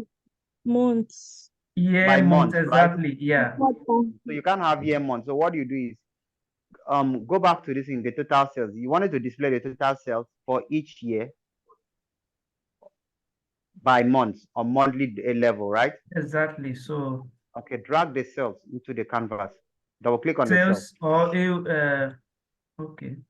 You can Sales. even do this thing. You can even do average order value, whatever. Yes, that was what I did. Or not Yeah, sales. okay, all right, okay, that's fine. So click on this and let's see the average order value. No, don't put it there. Take it out from there. Take it out from there. I put it here. Double click on the average order value. Just double click. I want you to double click on it. Take it out. Take it out. Take it out. Something is there are so many things there. Take it out. Take the other one out. All right. So drag that average order value again into that drop field. I'm sure it's because it's Okay, I know using- why it's showing that. Don't worry, I know why it's showing that. Yeah. Don't worry. The reason why it's showing that is because you had clicked on entire view. Okay, yeah. There's no problem. If you go back to this thing, you Okay, see it. standard now. Mm. Okay. So now click on the this in the date column, order date. Was it order date? Yes. Okay. Double click on it. All right. So that gives you on a year level. All right. And it's split it across and the month across the year. No, go back again. This So month you now. want to so remove the other one. No. Just go back again. Stay there. Click on the drop down Where? on Here. that year. Click on the drop down on that year. So go there. You will see a format called month May 2015. Month May 2015. Scroll down. Scroll down. Scroll down. Yes. Click on that. Click on that. So that will break the sale down into monthly level in year. Can you see? Can you see that now? Yes. There's something else I want to do. Please, can you put the show me? Let's know the one I'm the coming. formula you prefer.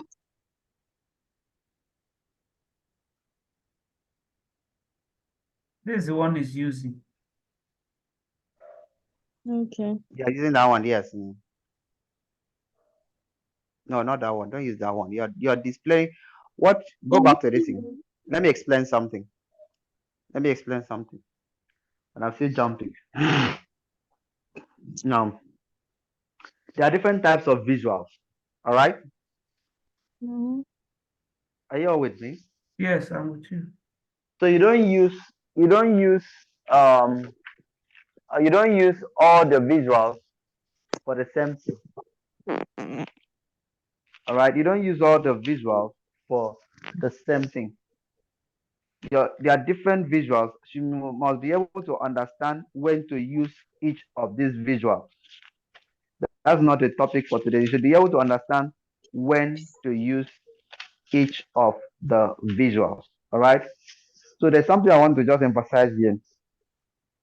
We're doing line chart. This line chart. All right. Line charts are used to represent data or activity that has occurred over a continuous lifespan. So why do we need line charts? To monitor changes over time, to analyze trends. So you can see from that line chart, you can see the changes that occurs over time. Mm-hmm. So you can see the trend, the changes, whether the business is doing well or is doing badly. So if the business is doing well, you see it will go up. When it's doing badly, it drops. All right. So it monitors the activity over time. So that's what you use line charts for. Now understand that time is an important factor when ensuring success in your business. You always measure your success or your failure in your business using time. All right. So that's what I'm saying. The chart that you use matters a lot. You don't just pick any visual to display an insight. No. So this line charts, what it does, it is used to represent or to track changes over time. All right. Yeah. So it represents data over a continuous lifespan or over a period of time. Are you with me? So Yes. now you want to check your sales over months. All right. You want to see your sales over month. You can't use this now. You can't use pie chart. You can't use this thing. Yeah, you may use bar chart, but it is more effective if you use The line chart. a line chart. You will easily understand the trend. For instance, now, okay, for instance, now, put a this thing. For instance, now, have you put a this thing? Go back to average or take average order value out.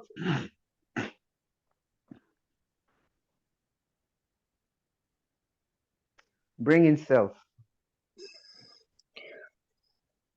Sales. Now I'm bringing order dates.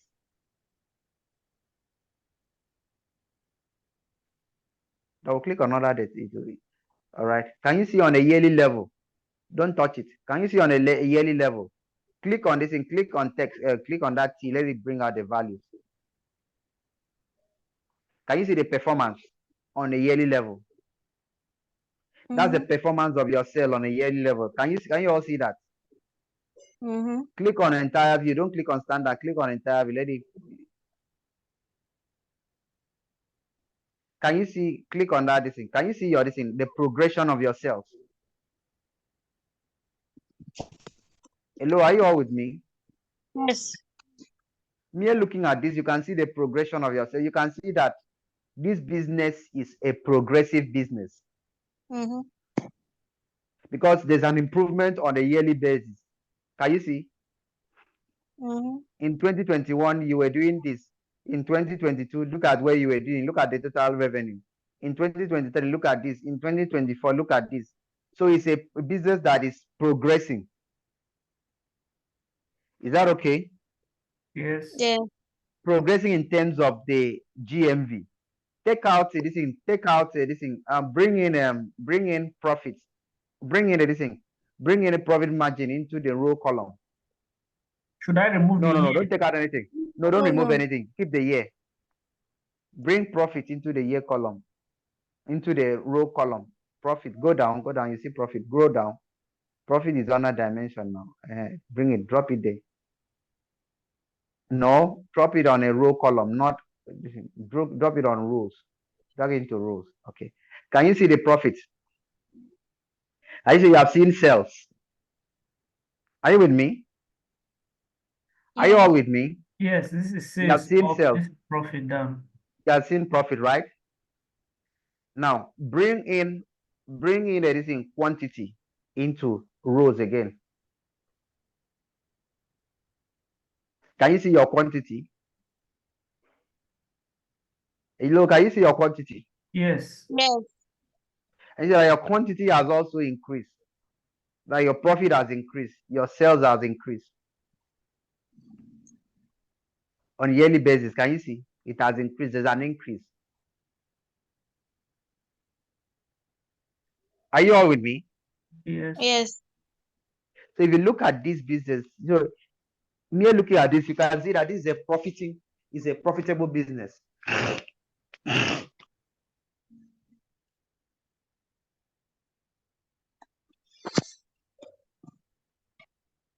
Line charts that reveals this kind of information to you. It's a line chart that can reveal this level of information to you. Are you with me? Yes. A pie chart may not reveal this because line chart, what I said, remember what I said about line charts? I said a line chart. So what line chart does is that it represents your business over a continuous lifespan. Or it monitors the changes in your business over time. You can see the changes. You can see in year. You can see in 2021 that you can see the total quantity that you sold. You can see the total profit that you made. You can see the total sales that you made. You can see the total quantity. In 2022, you can see the same. In 2023, you can see the same. In 2024, you can see the same.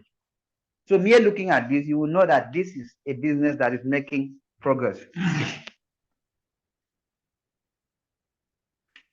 Are you all with me? Yes. So mere looking at this, you can see that this is a business that is making profits. I'm saying so many things that I shouldn't be saying at this time. All right. So Let's go back. Friday, you wanted to ask question to drag all of this out. We're still going to talk. We're going to talk about this when we are doing proper analysis. Friday, please take Mr. Friday. Yes, please take this out. let me ask you just quickly before. Okay, I don't know if it's no longer here. What I did.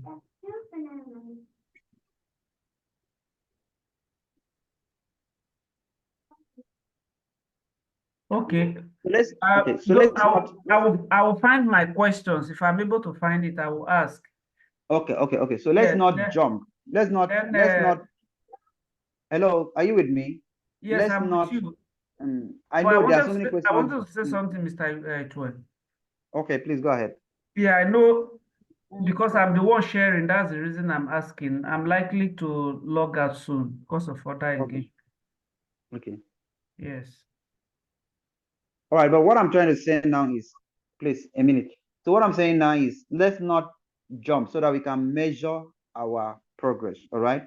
So we started by getting familiar with the Tableau interface. We brought in a data set to understand the operations of the Tableau interface, all right? After we finished that, I now tried to explain the concept of rows and columns, all right? We are progressing, so let's not jump. So as we progress, most of your questions are going to be answered by the classes that we are taking. So we now understood the concept of rows and columns. I told you what rows are. I told you what columns are. So we now also talk about the data types that you define for each columns. So I now say that the data type that you define for the columns also determines the kind of operation that you carry out on the columns. So I said that all text columns, that the operation that you carry out on all text columns are count and count distance, whereas on numeric columns that you can perform all statistical operations on numeric columns. So I explained that some of the statistical operations include sum, average, minimum, maximum, standard deviation, mode, mean, median, and all of that. All right. So we also concluded the last class by saying that sometimes that the data set that is handed over to you may be limited. It may not contain all the information that you need to carry out your analysis, but you are expected to expand your data set.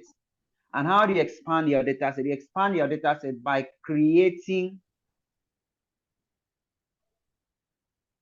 additional columns. So I said, how do you handle that? How do you create that? You create additional columns by using calculated fields. So calculated fields helps you to create additional columns that will expand your data set, that will bring more context to your data set, that will help you analyze your data set effectively.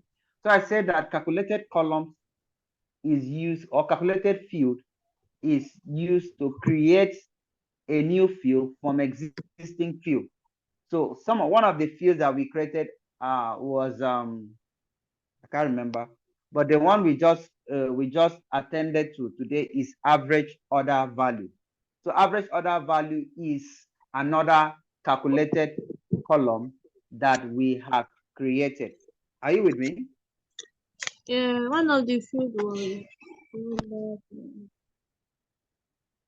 So I wanted to show you guys something. Average order value is another thing that we have created, right?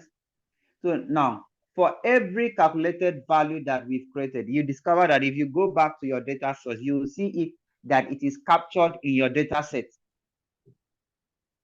Are you with me? It is captured in your data set. Are you with me?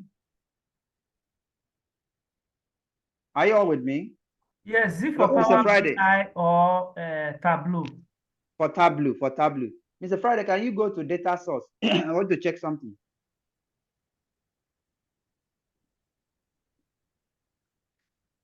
Close this other one.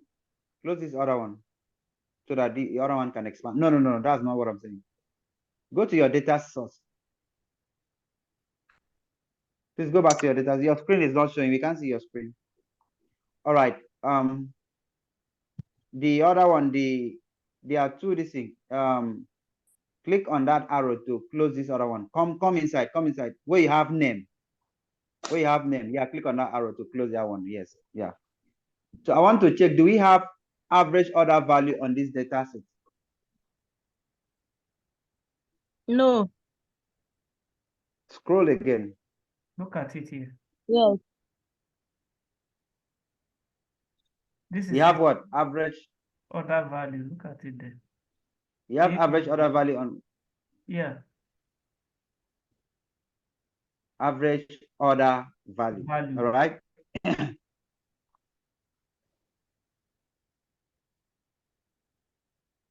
Okay. So go back to your this thing. Go back to that sheet. Number of orders. Can you see the sheet? Remove everything apart from the average order value. Remove every other thing from the canvas.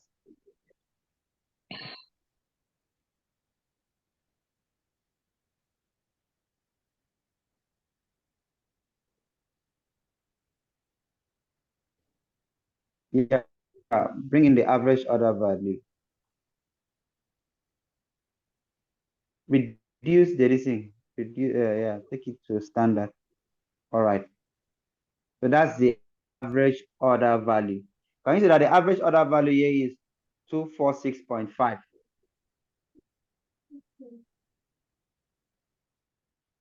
Hello, can we also say the average order value is 246.5? Yes. So how come in the data set we don't have 246.5? We have relative average order value. Total, is the total We have relative order values, average order values. So what are we having? because this is the total of this is the sum of the data, that is the one in the Excel average order value. Mr. Friday, what do you have to say?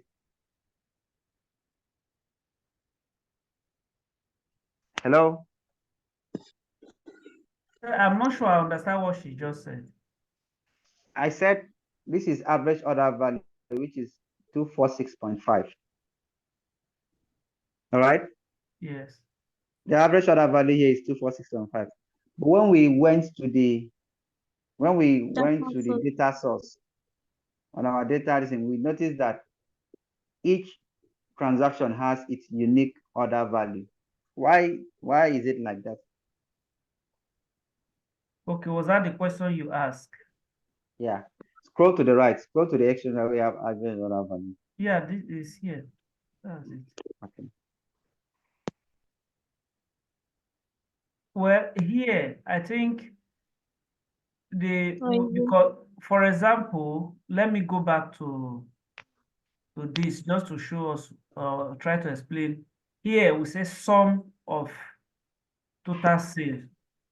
So I think what is equally displaying is the average order value of the total sale. That's what is displaying for us here. That's what I think. But from the data source, it's not breaking it down per transaction also. Individual cell. Yes. Individual cell, right? So go back to the data source. On that data source, we have total. This thing is what? Total cell is what? 13.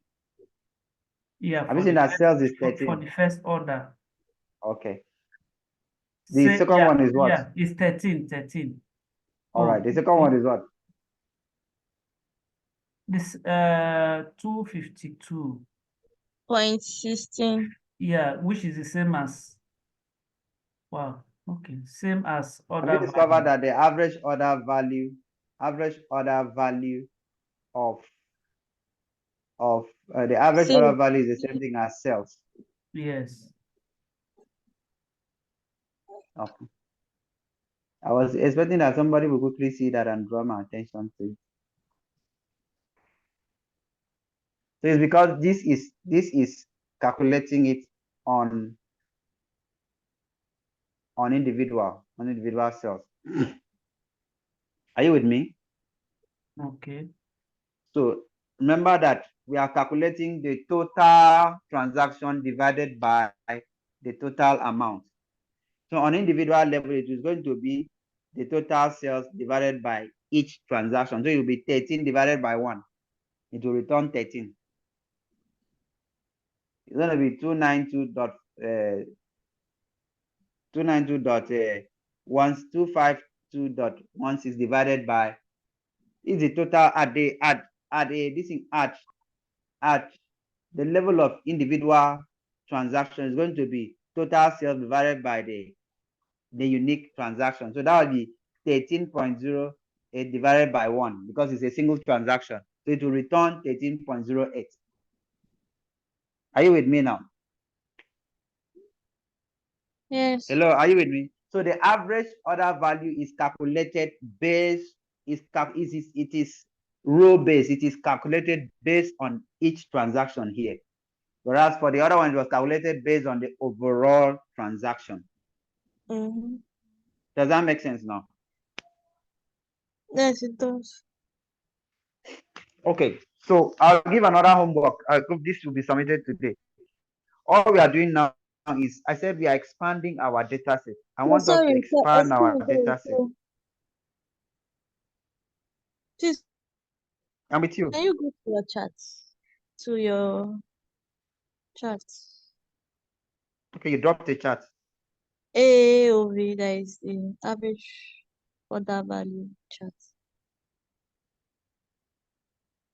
I should do what on the chat? Please go to your chat. Like, leave this data source to the AOV chat. Okay, please, Mr. Fire, can you go to the this thing? We'll soon shut down. I have another this thing. I have another this thing meeting to attend.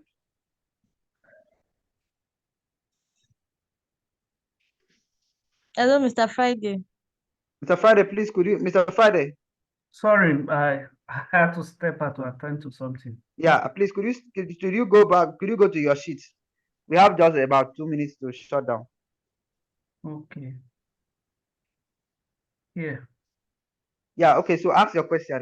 Ask the question. Okay, I said, does it mean that this 2.246.5 is the highest average of a particular? No, is the total average transaction. Okay, yeah. value. That's what we say on the sheets is On the sheet is total. doing it on individual level. Yes, it's doing it on individual. So if you not, if you check on that calculation, you see total number of sum of the cells divided by the count number of the transaction. you understand? Okay, so that's that. So this is the challenge I'm living with you guys. I'm doing with you guys. So on Tuesday we're going to be handling joining data. Joining data talks about the same thing as data modeling in Power BI. We'll be joining our tables to carry out to be able to we'll be able to link our different tables. The 3 tables that we brought in 3 tables, but we will only be working on 1. So we want to be able to link the 3 tables together so that we can carry out analysis on the 3 tables at once. Are you with me? I think your network was when you. Did you hear me now? Yes, we hear you. Can you hear me now? Yes. So I said that if you notice that we've only been working on 1 table. So on Tuesday we will link the 2 other tables. So I will show you how to join the tables so that we can run our analysis across the 3 tables at once. So we'll link the 3 tables to become 1. So in Power BI, we call it data modeling. So we'll create a relationship for the 3 tables that are inside our tablet. So we'll create a relationship. All right. There's left join, there's right join, there's inner join. All of that we'll discuss it on Tuesday. So when we do that, we'll be able to filter the three tables at once. We'll be able to run our analysis across the three tables at once. That's the same. If you are coming from Excel background, you must have heard about pivots. Filter. So that's the same thing we're gonna do. Yeah. So a challenge for us to take home. Mr. Farah, please, last one, please, could you go to our this thing, to your data source? Hello? Hello, please, could you go to your data source? Yeah, I'm there now. Okay. So on the data source, we are still on expanding our table. We are still enriching our data sets. So on the data source, I want us to on the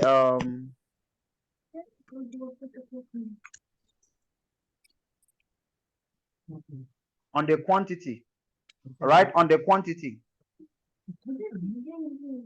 Are you all with me? Yes. I want us to classify the quantity based on low, average, high. Low, average, high. So far, what's the highest quantity that we have there? Can you draft your quantity? Can you draft what's the highest quantity that we have there? Go to this and go to your sheet. Go to your sheet. Let me show you how to do it. I want to see the distribution of the quantity. Go to your sheet. Remove this thing. Remove this thing. AOV. Average order value. Remove average. Okay. Bring quantity into the this thing. All right. Go to show me. Let me go to show me. All right. Click on histogram. Come down. No. Come down. That one that looks like a hill. That green one that looks like a hill. Come down. Come down. This Come one. down. Yeah. Yeah, that one. Okay. Go to your this thing. Go to your quantity column. Click on that quantity. Click on the quantity column. Click on the quantity. Here. On the drop down. On the drop down. Here. Yeah. Display it as discrete. Okay. All right. So you can see the quantity that we have now. Can you all see the quantity that we have now? Okay. What am I having is take out that text out. Take that text out. I don't want some. I want us to know the quantity. Okay, so we have 2, we have 4, we have 5, and we have 12. Can we all see the quantity that we have? Mm-hmm. Can we see the quantity? We have 2, we have 4, we have 2. Why do we have 0 quantity? There's nothing like 0 quantity now. Why are we having 0 quantity? Where is 0 coming from? Are we saying that we have a quantity that was 0? Go to that data set. Go to that data set. Which one? Data Go back to source. the data source. Data source. Is there any 0 in our quantity column? I don't know. You Scroll know, down. this all. There's no 0 anywhere. So what are the unique values that we have there on quantity? We have 5, 2, 5, 7. 8, 4, 1, 9, 14. Yes. That's it. So the highest is 14. Yeah. So I want us to break that quantity into high, low, medium. Take this out. Just take this out. Okay.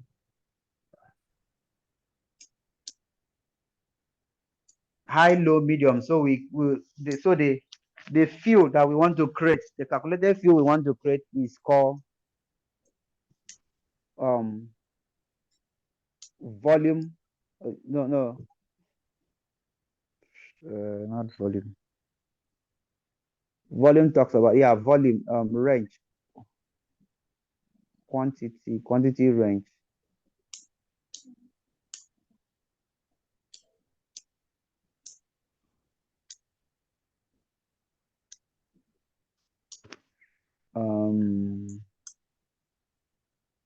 How do I classify this?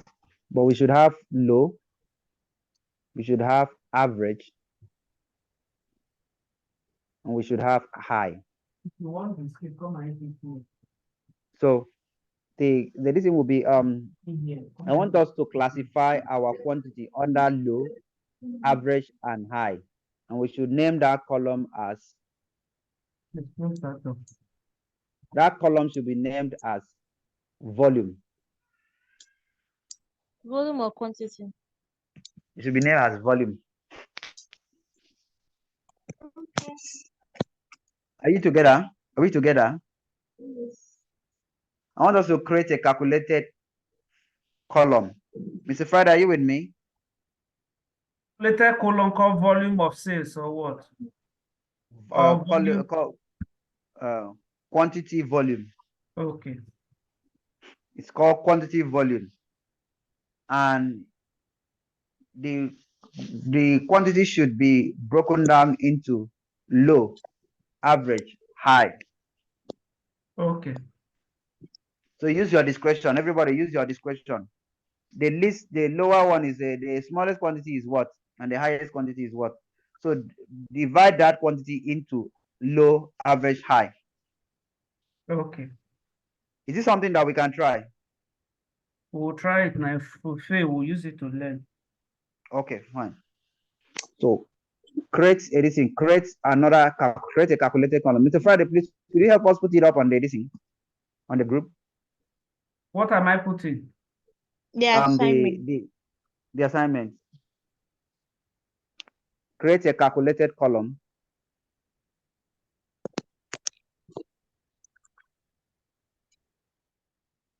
Create a calculated column called quantity range, or just put quantity range. Okay. Quantity range. Okay. So it should be classified under low,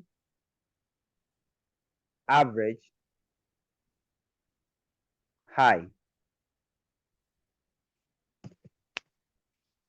So the value should be low, average, or high. Are we together? We are going to use a conditional if statement. Now remember, we've done something like this. Have we done something like this? No, not here. I can't, I'll go check. I'm not sure. Check it. I think we did something like this.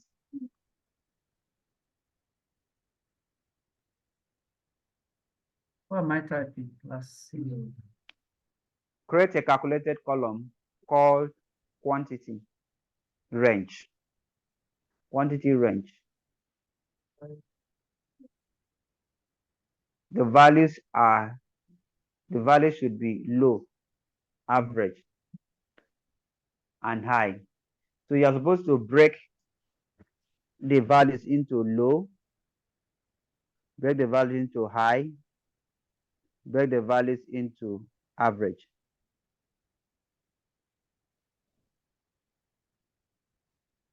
It's a very simple thing. I'm expecting that in the next 5 minutes, some people would have done it and sent it to me. We're sending it to you today, right? Anytime between now and the next class. Okay. Thank you very much. Mr. Etwe, can I log out now, if possible, please? Yeah, you can log out, but please help me drop it, or you or any other person can drop it on the. I've dropped it. I've dropped it there already. Okay, all right. You can sign out. Okay, thank you. All right. We have Okay. a class tomorrow. Oh yeah, we do. We do. So I'm hoping that by tomorrow we should wrap up everything that has to do with calculated columns. I would trade. Okay, let's attempt this. And tomorrow we look at it. I'm going to create 3 more columns. I'm going to create 3 more calculated columns tomorrow. So from there, we can wrap up everything about calculated columns tomorrow. So from Tuesday, we are talking about joining and blending, data joining and data blending. So we introduce that concept of data joining and data blending. We finish it up on Wednesday. The next week, then we'll pick up a data set and we'll do proper visualization. We'll talk about different types of visualization, and when to use each visualization. So when we do that, then we'll now pick up a data set and implement everything we've discussed from the beginning to the end. We do the visualization and also the documentation. I'll also talk about documentation on how you document your report so that the end user can easily understand the report. All right. The time for tomorrow should be 2:30. All right. So what I'm expecting from what we've treated so far, we started from importing data, understanding the interface of Tableau, importing data into the data set, into Tableau. We talk about the different segments of Tableau. We talk about how Tableau separate your data sources into file and server. We talked about how Tableau also separates your columns when you drag your data, your table into the canvas. That Tableau also separates your columns into dimension and measures. We also talked about the different interface and how you can use it.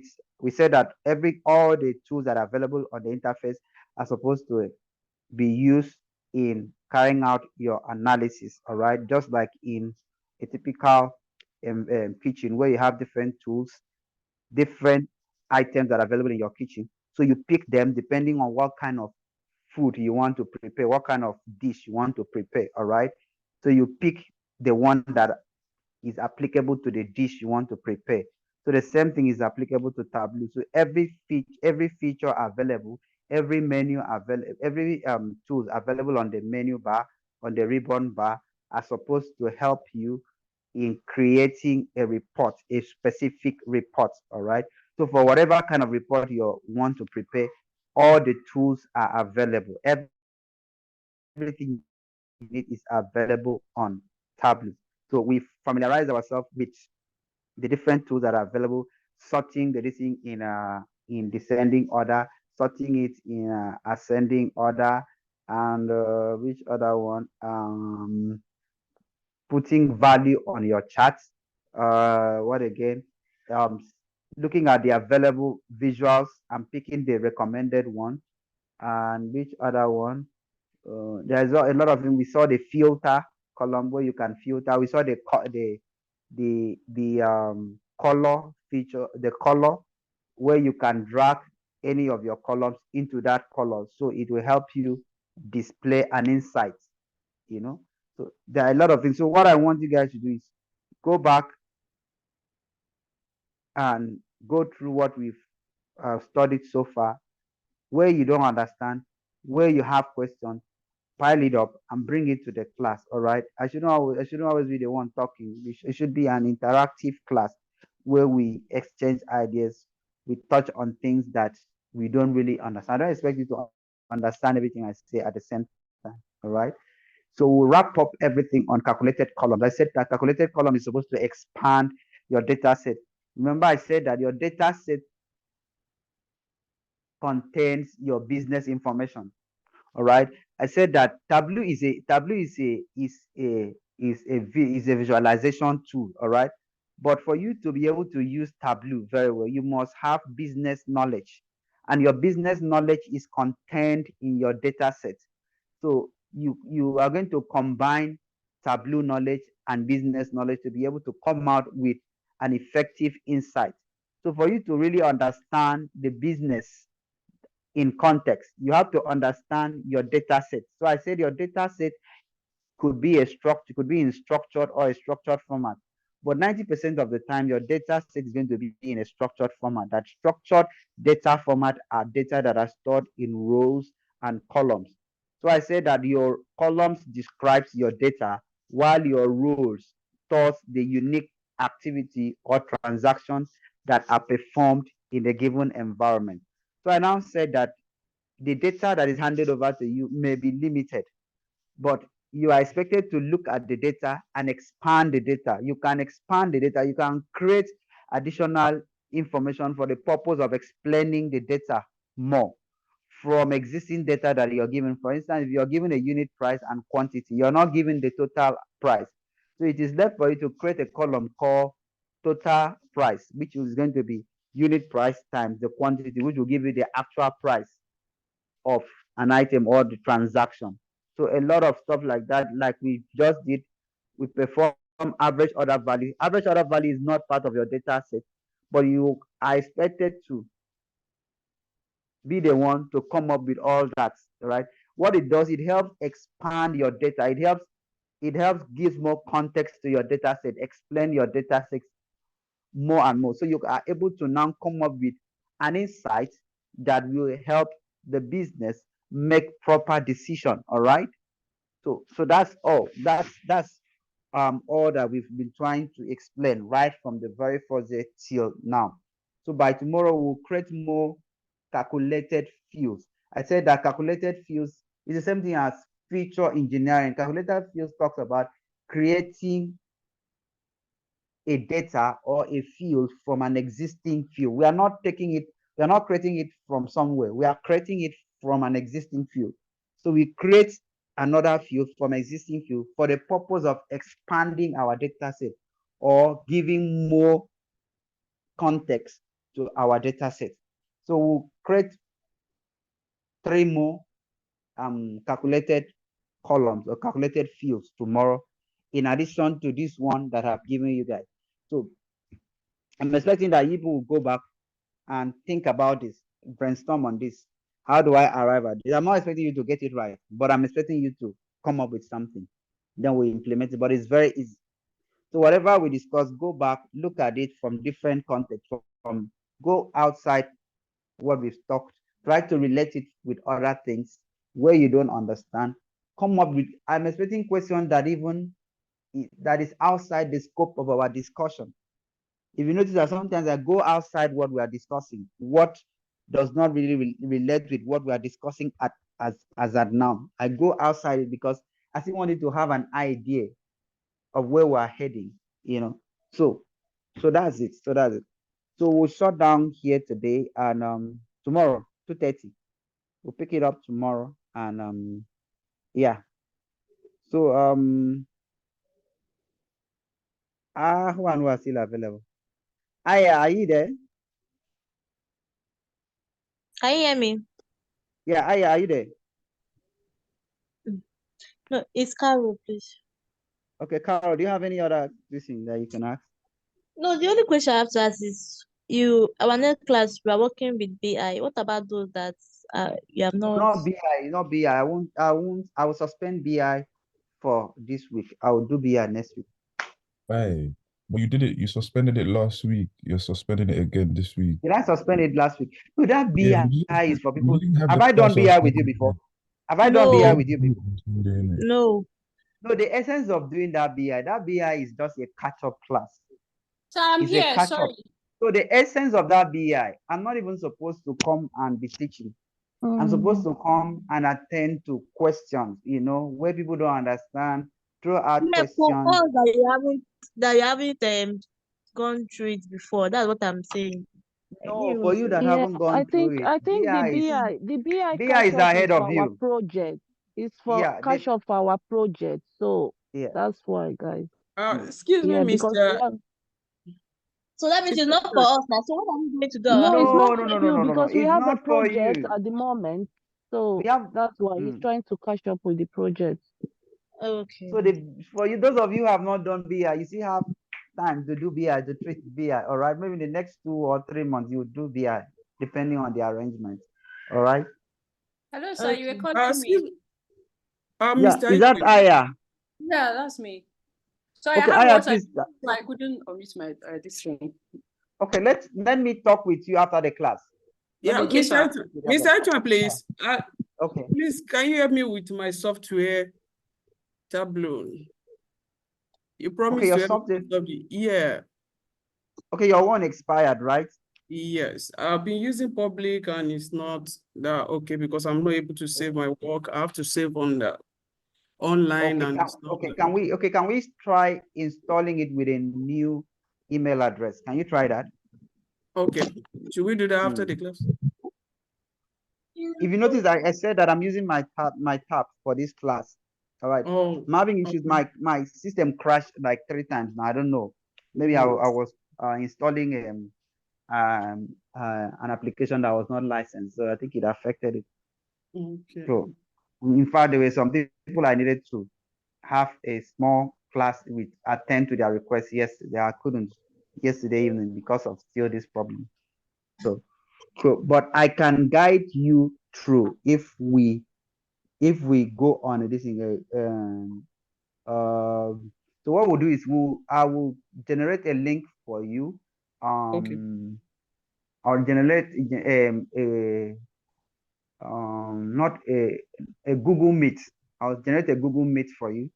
Okay. Then we work together. I will guide you on how we will set up that. Okay. So I think any other person that is having that issue should Thank also join that this thing. But that will be in like an hour time. All right. Because immediately after this, there are people I need to attend to. Okay. I'll remind you on WhatsApp. Thank you, sir. Yes, please do. In case I forget, please do. Okay. Please. Thank you, sir. So thank you very much. Okay, Cynthia, thanks a lot. Cynthia. Hello, Cynthia. I can hear you and Samuel. Yeah, I need to chat with you and Samuel later today. I don't know whether that's okay by you guys. Maybe today. I don't know when someone is free. I noticed it was in the class, but it was passive. He didn't. I'm sorry, I was on transit. I was driving all through. So yeah, you sent me a chat. You sent me a chat. Yes. So what we do is okay. So Samuel, please, can you and Cynthia, because me and you guys, we have pending stuff. Very much so. Very much. So we have pending stuff because I've been having a lot of demand here and there. So can we agree on a time we can sit down and trash our stuff? I think it's on Python and was it on Python and Power BI, right? We had one to go for Python. We still have Power BI. Yes. Okay, please let's create out time and fix it, please. I want to clear my data. I have a lot on my list. I want to clear it. Please, I have a lot. Let's just clear. Let's see if we can devote time for that, even if it's 2 days or 3 days, and sort out that so that I'll discuss with Cynthia and get back to you. Please, let me know whether it's convenient. Let me check the time people have decided. Then I check on my schedule, so we can just fix that because it's lingered for too long. Yeah. All right. Thank you very much. Thank all right. you. Okay. Cynthia, right. talk to you. Sorry, please. So the new people, when are they going to do their own? Like, we don't know a timetable for it. That's what I'm trying to see. No. The new people. Your first project is going to be on Tableau. So in 2 weeks' time, you will talk about your project. The new people and the returning students will all do a project on Tableau. So your first project is going to be on Tableau, while the returning students, that should be their third project or fourth project, depending on the time that they were admitted into the group. Okay, after the project, we then talk about the other classes. Yeah, exactly. Yeah. Okay. All right.